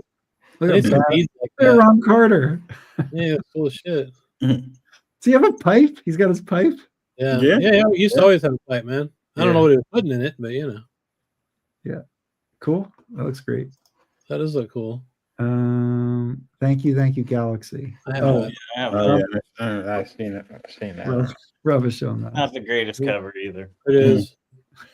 It's not bad. It's a decent record. I don't think it's that great though. I Okay. like it. Bobby, It's a $5 record for sure. It's cheap. Mm-hmm. Vista I Light. don't know this one. Fantasy. Oh, this is the one with the crazy couch cover. Mm-hmm. Yeah. That is That's nuts. that suit, man. That's fucking awesome. What is this, 1979 or something? Oh, that is amazing. Yeah, 79. Joe Henderson, Yeah. Stanley Cowell, Cecil McVeigh. George Cable's. I mean, George Cable's always great on Galaxy. I would like to have a copy of this. It's got 2.5 stars. That's unfortunate. Scott Yana renewed it, though, so we will take that with a grain of salt. Okay. All right. Row 2. True or false, freelance. Click that. I just want to see what the cover that is. The true or false? Yeah. I think I'm almost sure I have that. Come on. Why isn't this coming up? There it is. Oh, sorry. Yeah, I do, but I have a different. I have the CD with the different cover, not that cover. That's also not great. Man. Yeah, this kind of explains that first one we saw. Yeah, he's like, "What? How come there's nothing growing out of my ears?" What the fuck, dude? I think he's posing the question: true or false? Okay, there's an LP. $10. Yeah, they do Charlie Parker, Chick Corea. Yeah, that was a pretty good group he had with Ed Howard and Dave Kikowski. Okay, Ralph Moore's a British guy. Yeah, Ralph Moore has a lot of good stuff out. He also played in the Tonight Show band for a long time. Oh wow! Did he record for Muse? Yep. Is it Muse or Landmark? Landmark. Oh, okay. Yeah. Oh yeah, I'm actually mixing them up. I think with. Yeah, but go back to that's an excellent album. Furthermore, and this one with the Ray Brown Trio on Concord. That's really good. Cool. Yeah, makes sense. Okay. Well, I mean, the '80s covers aren't like the best thing that ever existed for the most part, man. Yeah, not for jazz. No. Such a shame. It's fine. It's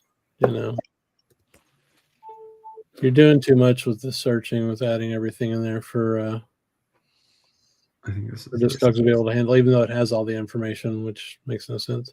So this is co-led Roy Haynes Encounters. Cover is much better. Contemporary? It's on Contemporary? Yeah. No, ABC. No, CD only. What? Oh, here we go. LP. Living in Australia. Is there not a US version? I don't know. I think that's what you were on, or well, maybe not. It might have multiple entries on Discogs, like master entries. I don't know. Okay, let's keep going. Okay, now he goes back to mainstream. That's a reissue. That's a reissue of Hip Ensemble. It says that right there on the thing. Where? Go back to this. Go back to Wikipedia. Reissue of Hip Ensemble from 1970. Oh, okay. So that might be a cheap way to get that. You might look and see what it costs, unless it's only a CD. Yeah. You want me to take a look? Yeah. Let's see. All right. I'll just go to the main. Well, I am definitely interested in this record. It's pretty damn good. All right, let's just see what they got. No. Oh, that's well, maybe Discogs doesn't know it's a reissue. I don't know. Whatever. Yeah, probably doesn't. Okay, let's take a look. Oh, so for the 84 poor souls that are still with us. Oh yeah. Oh, so it has a very similar cover. That's why we didn't notice it. Yeah. Okay. Yeah. So this is the only CD? I don't know. Probably. No. That's no. Yeah. Okay. Anyway, this is a great record. Definitely worth streaming. Check it out. When it Haynes, it roars. Dreyfus. I have that one too.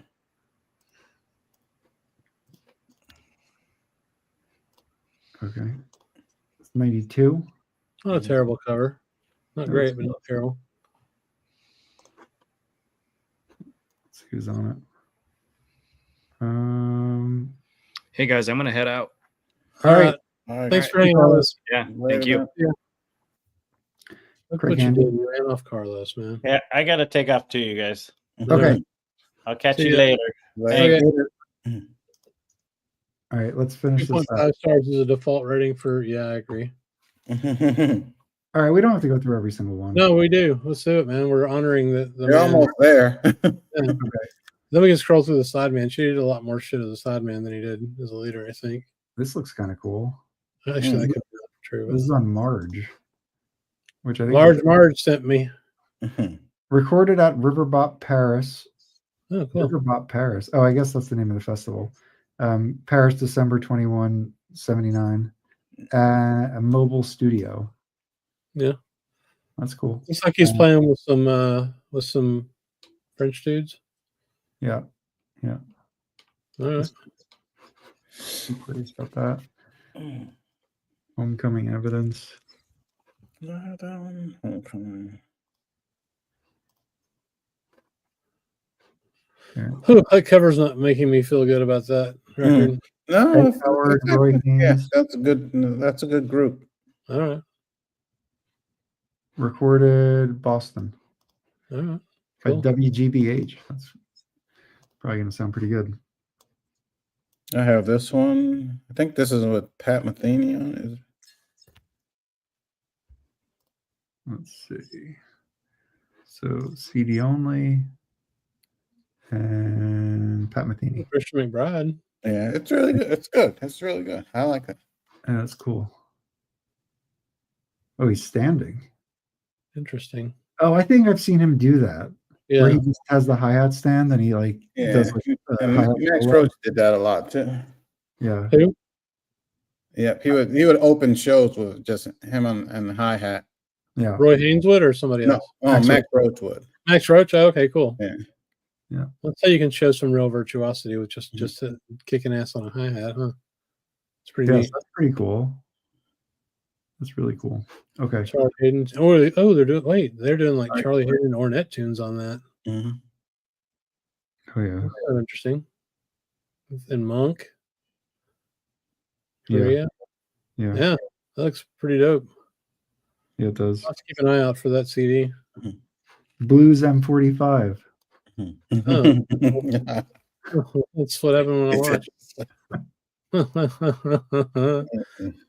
Oh. Fantastic. Maybe that was Charlie Hayden, preempting a protest song or something. I don't know. Okay. I remember when this came out. Yeah. NHOP. Oh, well, shit. Yeah. Jazz with Thomas Clausen's jazz participants. That's funny. Yeah. In Storyville. Okay. He played a lot with European players. Mm-hmm. Yeah. Oh, yeah. Like half, at least, maybe even more than half of the recordings are. Yeah, it's interesting. These covers suck. Yeah, that's fair. Yeah, they do. Okay, let's keep going. We only have a few more. So he recorded a lot for this Dreyfus label. Yeah. Who else recorded for them? Oh gosh, a lot of people. I actually have that. This is pretty good also. Damn, look at that. Bro, what the fuck? He looks different. Yeah. The cover's terrible, man. I like the car though. What is he wearing? Like slippers? Oh yeah, sort of. Yeah. Oh, hold on. Let me see. All right, who's on? Let's see. I mean, I would definitely buy this if I saw the CD. Who's on it? Oh, Kenny Garrett. Look at the liner notes. Mm-hmm. Ken. Oh, wow. Oh, God. I'm out. I'm just kidding. Now I have to pull it out and read it. That's interesting. That's crazy. Oh, that's awesome. Yeah, it is. Very cool. And Dwayne Burno was an excellent bass player. Died really young. Looks cool. And David Sanchez on tenor. He's a really good player. I have this one too. This is good. Who put this out? Oh, Dreyfus again. Roy Hargrave. Oh, Kenny Garrett, Dave Holland.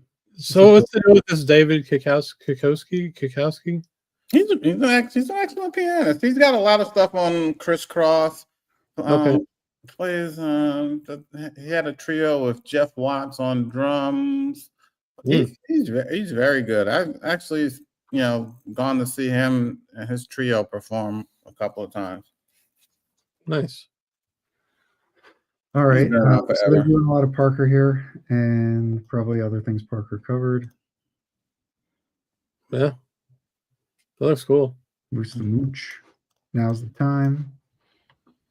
Yeah, a lot of good stuff here. This looks great. Okay. Skipped one though. Did I? Yeah. The Roy, yeah. Look at that one. That was good. That's good on Verve. I have that. That's really good. Those Verve CDs during that time period were kind of crazy good. Yeah, this is a great trio. Do you have this, Chris? Yeah. You should update it dog so it has a better picture. That's fair. I will absolutely not do that. But good. So yeah, John Petitucci. Yeah. Danilo Perez is really a really good piano player. This is like for him. Doug Sachs mastered. I mean, it sounds these jazz CDs sound pretty damn good, man. Yeah. I've been very impressed with most of the ones I've gotten. All right, we have 4 more, and then we'll go to Sideman, and then I gotta go. This one's really good. Also, I think it's Bob Berg on tenor. I'm not sure. I'm not sure, but there is an LP. Japanese. 2002. Recorded 2002. Joshua Redman. John Schofield. Dave Holland. It looks good. Yeah, this is really good. Yeah. They actually reissued a bunch of from this label on CD. I think in association with maybe Columbia. I'm not sure. Yeah, it looks like yeah. That's what this is. Is it cheap? Yes. Yeah. Interesting. I'll have to pick that up. Cool. You want me to save this for you, Chris? No, I'll find it eventually. I'll look at like 3,000 CDs a week. Okay. It'll turn up. All right. Oh, Kukowski plays with Mingus Big Band lately. Cool. All right. Next one here is Whereas. Joe Sullivan, Robert Rodriguez, Jaleel Shaw. Yeah. Who's that? We saw him. Yeah, you saw him. Oh, dude. Yeah. Cool. Those are nice photos. So this is 2006, Artist Quarter, Minnesota. Okay. Roy Haynes Weekend. Wow. What the hell? Rejected. Damn, dude. You got called out on live internet feed. The dude said, I messaged him. I said, would you accept this offer? And he replied, yes. Why didn't you just buy the Tone Poet, dork? There's no Tone Poet of that. Isn't there? No. That's a blue note. I thought it was did you get the transition Tone Poets yet? I got one of them. Yeah. Which one did you get? What's wrong with you? I got the first one. Bird's Eye View with Joe Gordon. Okay. Yeah, I have that one, and then I have the Beacon Hill one. Was one of the ones that I doubled with my discount. Oh, nice. Yeah. They just shipped them, I think. Beacon Hill's very chill because it was like at a house, which is interesting. But yeah, the first one's great, Mike. Yeah. I wonder why you declined it. That's really weird. Because you didn't offer enough. I messaged him. I said, would you accept this offer? And he replied back, yes. That's weird. Oh, well. That's odd. Okay. Show the store and call him out. I'm just kidding. No, that's cool. Yes. Sorry. CJ's comment. Which one is it? About the Max Roach. Yeah, that is cool. They put a hi-hat out sitting on hi-hat on the side for Max Roach tribute. That's pretty awesome. Who's on this one? I don't recall that one. George Adams, Craig Handy, Graham Haynes, Cornett. Is that a relation? Yes. Okay. Marcus Miller, Cecil McBee bass, David Kukowski and Harry Whitaker, Barry Finnerty, and Spaceman Patterson. Spaceman, huh? It's cool. Spaceman. Huh? It's pronounced Spaceman. Just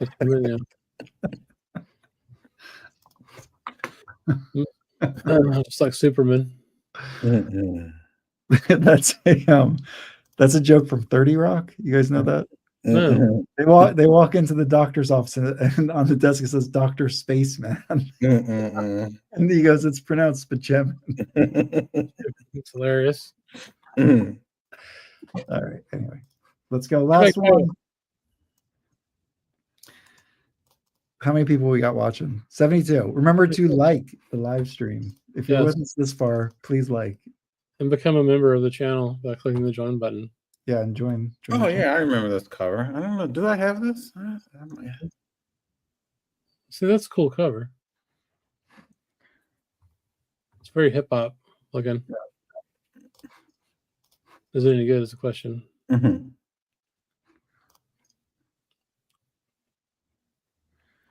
All right. Hargrove's on it. See, this looks cool. This definitely looks cool. Haynes vocals on track 6. He sang? Chick Corea's on a couple of tunes. Huh. They do Milestones.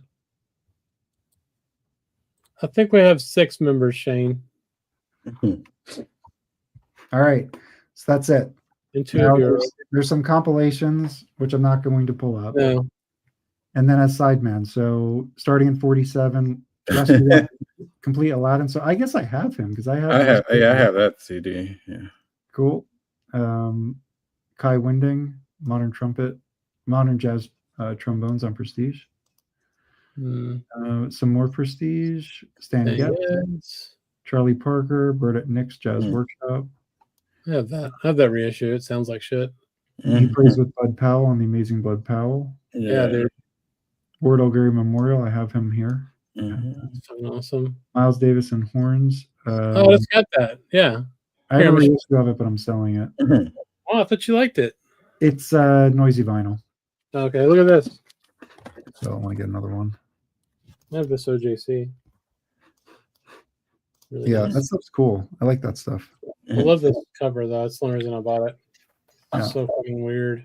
I like all here. I like all the Miles stuff on Prestige. What do they have? What do they have? Is that a basketball uniform? What the fuck's happening here? What?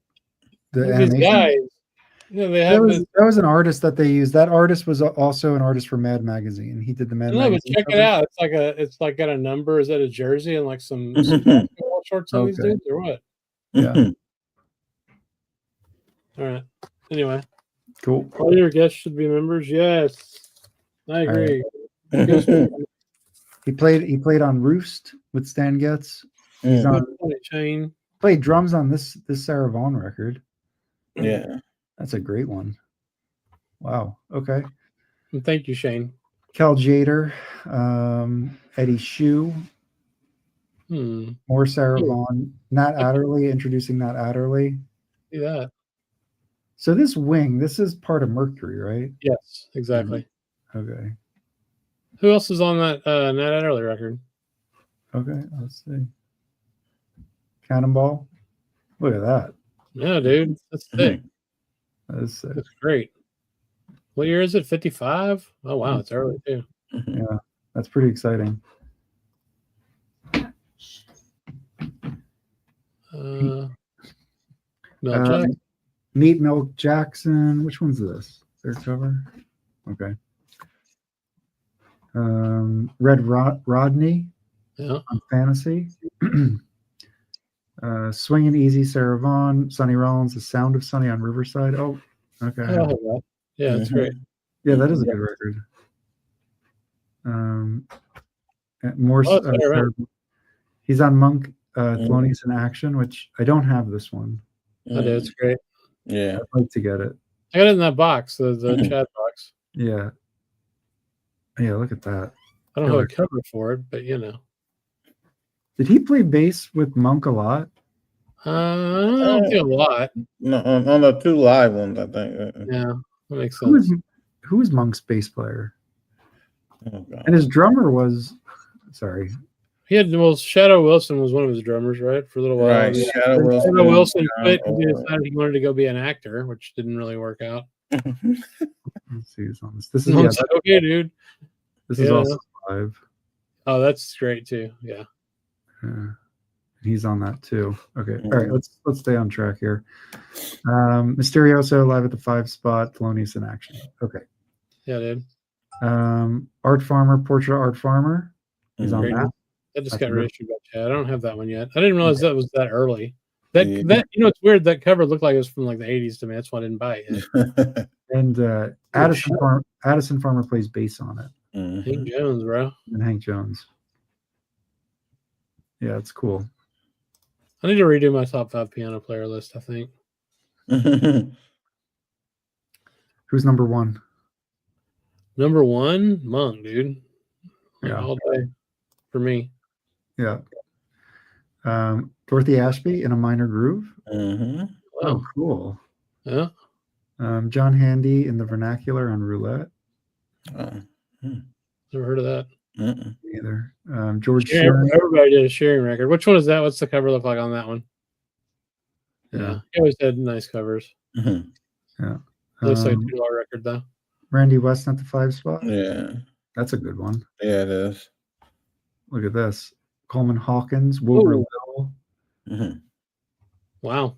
So it looks like the last track might be a different date or something. Oh, and Melba Liston doing the arranging. That's cool.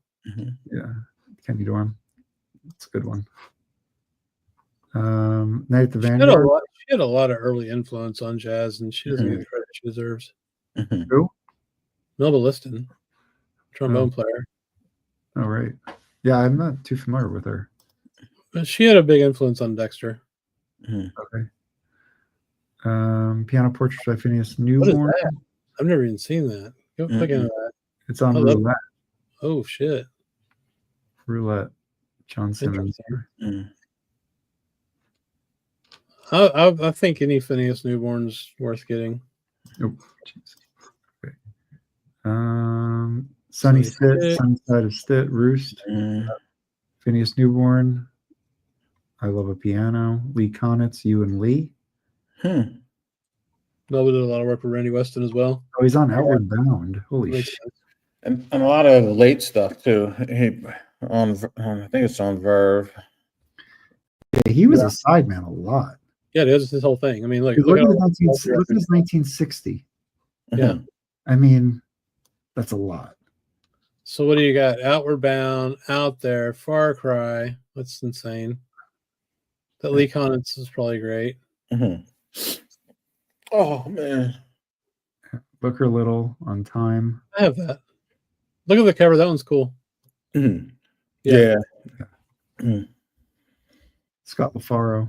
I think I have a Japanese copy of that. He's done a lot. I mean, he played with just so many great players, man. Yeah. Betty Roach swinging and singing. I see this not everywhere. I've seen this a number of times. It's not an expensive record. Does she sing? Yes. Okay, that's why it's cheap. Tommy Flanagan Trio, Moodsville. I think that's an expensive one. Train Whistle. This has a Dolphy on it, if I'm not mistaken. It's a big band, kind of. Yeah, but it's good. It's There's Melba Liston. Yeah, dude, that looks great.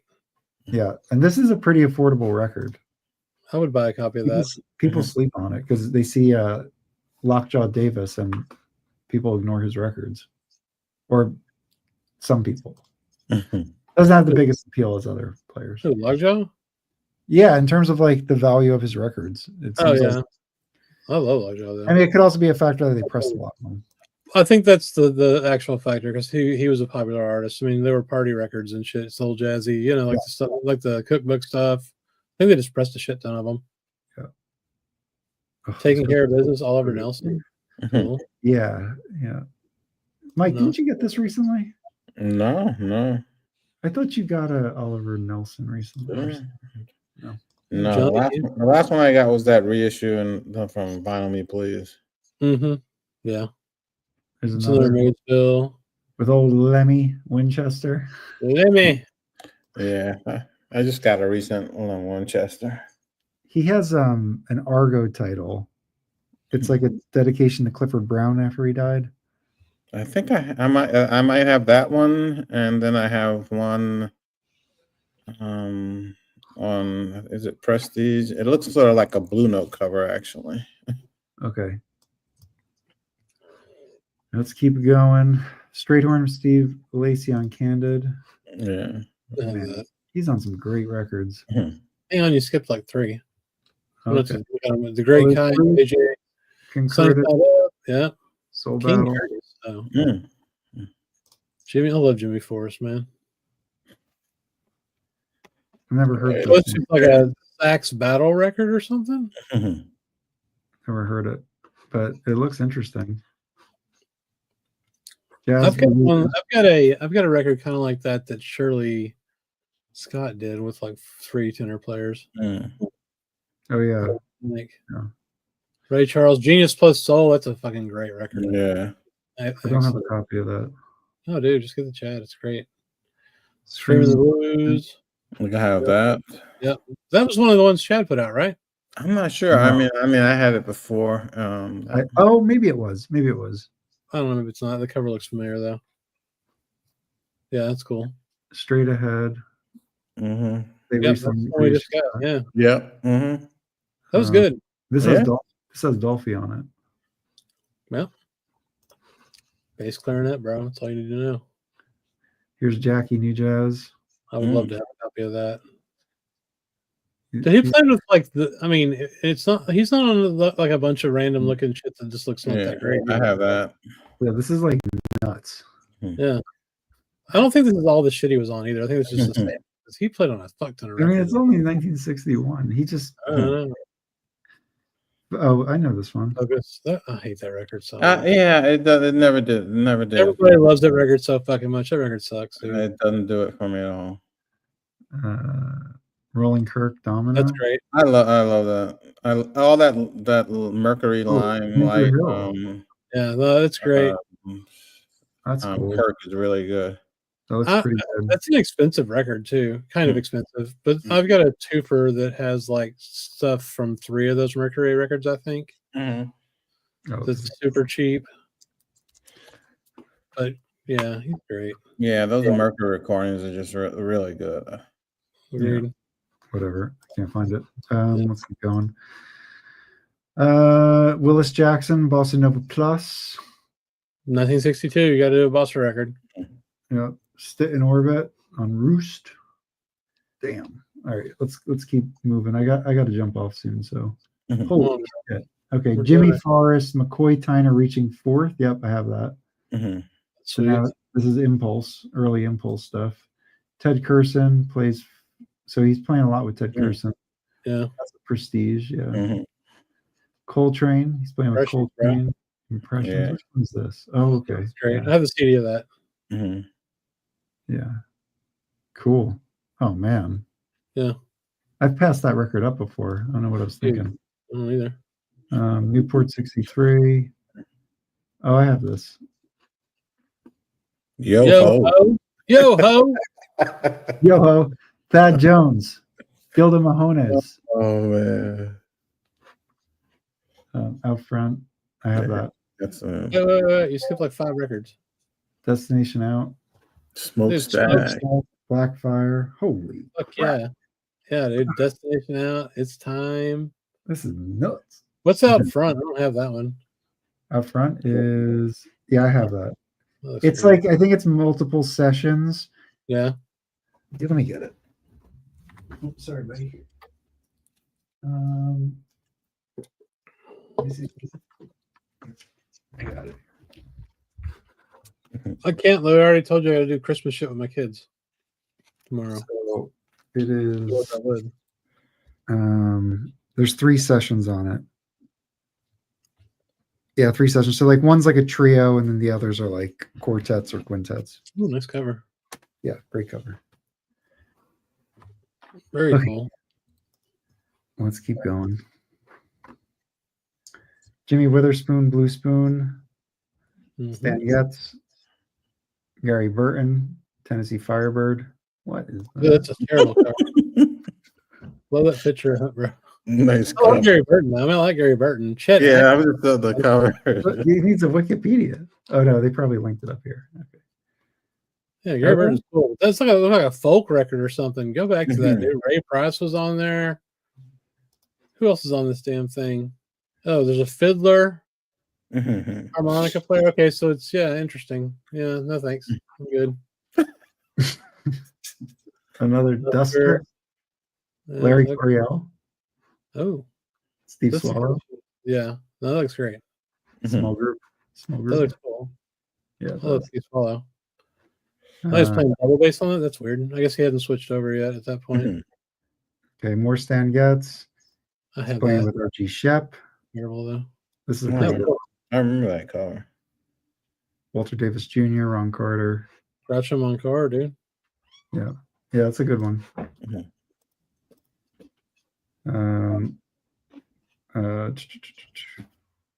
How He Sings, Now He Sobs.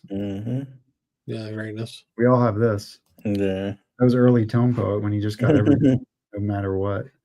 It's one of the better tone poets, though, I think. Jeanette Complex, yeah. Yeah, I don't know that one. Really good Hey, song. Huh. Stanley Cowell. That's 68. Yeah, that would be good. I don't know. Yeah, Some of the later Jeanette records are not for me. I bought a couple. I was just like, I don't know. All right, Gary Burton, Country Roads and Other Places. Yeah. Okay. Leon Thomas, Spirits Known and See the guy Unknown. that does that weird singing? Yeah. The yodels, yes. No, can't deal with that shit, dude. Just cannot fucking deal with it. I mean, it's fine. Like, if everybody likes that, dude, it's great, but I can't fucking deal with it at all. I had to go, like, oh, fuck no, dude. I'm out. This is like nuts. So then he's on some good Flying Dutchman records. Yeah. He's on Wait. What playing that? Oh, yeah, I'll be with this. Okay, yeah. he's on Clifford Jordan in the World Click on it. Strategy. Click it. Let's first click it on. This is like a $500 record. I got the reissue from Peavine. It sounds Oh fun. yeah. You do. Julian, look who's on there. Julian Priester, Don Cherry, Kenny Dorm. I mean, it's fucking crazy. Yeah. Wynton Kelly. Yeah. Greatness. All right, let's keep going. Leon Thomas album, Flying Dutchman, Pharoah Sanders Themby. Yeah. Elemental just reissued that one. Gato. I don't have that one yet. I need to get that. Gato's awesome. Especially on Flying Dutchman. Yeah, I don't have that one yet. The cover's not that great, but I need that record really badly. Brubeck, 74. It's weird. I'm gonna have to tap out soon. Oh man. All right. Dave Brubeck, All the Things We Are, and Misty Thursdays. Oh no, that's Duke Jordan. So then he's playing with Duke Jordan a lot on Steeplechase. So did he go back over to Europe at this point, maybe? Who knows? Well, when was that recorded, real quick? Misty Thursday, maybe. Let's see, or where? 75 in New York. Yep, New York. Moving on. Okay, let's keep going. So then he's playing Duke Jordan. I have that Trinity's kick ass. Yeah, and that's like really cheap too. Yeah, it's Oh, one of the best I got it. dude. That record is so badass. Never seen that. Killer. I've Warren shown it. Mars- What? I've shown it to you like 4 times. Oh. But you don't listen. It's hurtful. Warren Marsh, yeah. That's cool. Cool cover. Al Mosca piano. Sam Jones. Yeah. Cool. The dude didn't like play with just regular old schmoes. very much, man. Mary Lou Williams. Yeah. Behind All right. Click on that Galaxy one, dude. You got to open Baritone Madness. To This? the right. Yes. This record is totally kick-ass, man. I have a Nick Brignola record. Fucking crazy. So good. I actually have a private press Nick Brignola record. Send that to me. It's pretty cool. Nick Brignola is a fucking monster. And Pepper Adams, too. So anyway, oh, God. The next one's crazy, too. Yeah. Yes. Yeah, that's really good. That's maybe my favorite one on Beehive, I think. All right. Beehive Interplay, Galaxy, Yeah, Johnny Griffin. He's on Alice Coltrane, Live Transfiguration. That's just been reissued. Art Pepper. He did some Art Pepper shit on Galaxy. The sound. I actually saw a copy of that today in Ingroove. Sonistico, I got that recently. Yeah. Then you got some. Oh, but all this Galaxy stuff's good. I have a bunch of records. I have a lot of these Galaxy records. Okay. Ted Curson, Archie Shepp, Stanley Cowell, Hank Jones, Chick Corea, Freddie Hubbard, Toshiyuka Honda, North Korea, Chick Corea. So now we're in the late 80s. McCoy Tyner, Blues for Fear. Yeah, that's a combo. I have that. That's a bunch. Wow. I think you've shown that before, Mike. I actually have the CD and the LP. That looks cool. Is it as good as it looks? Because the lineup's nuts. It's good. It's better Coltrane tributes out there. Okay, shit. All right. Michelle Petrucciani. Yeah. Michelle plays Petrucciani. Mm-hmm. Yeah, cool. Very cool. Couple trios. Yeah, and then Chick Corea, Mark Isaacs, Pat Metheny, Kenny Bennett. I have a question and answer. That's excellent. Yeah, that is excellent. Yeah, highly recommended. Have that CD. It's good. And then Michelle Petrucciani and Stephen Grappelli, just a couple of Italian boys. Chick Corea, Remembering Bud Powell. This is good. That's really good too. Yeah. Let's take a look at that. Absolutely excellent. Wallace Ronnie.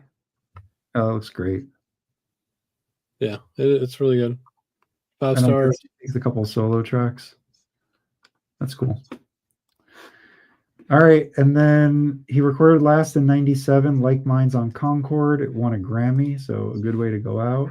Oh, I remember that. Yeah. Chick Corea, Metheny, Haynes, and Holland. Cool cover. Mm-hmm. And then it looks like later on.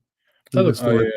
He recorded here, but this is okay. All right. All those roadshow things were like, I think this guy taped these Sonny Rollins live performances, and then they subsequently issued them. Oh, okay. Well, anyway. All right. Well, my understanding of Roy Haynes' awesomeness has grown exponentially. I think he was on a lot more shit than that, though.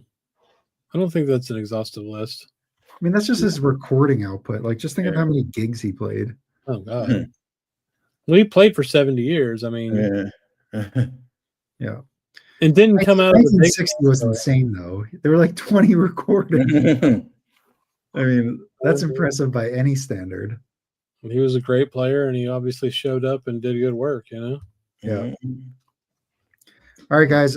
I'm going to jump off. All right. Me too. Are we on this? Yeah. Okay. All right. See y'all later. Thanks, everybody.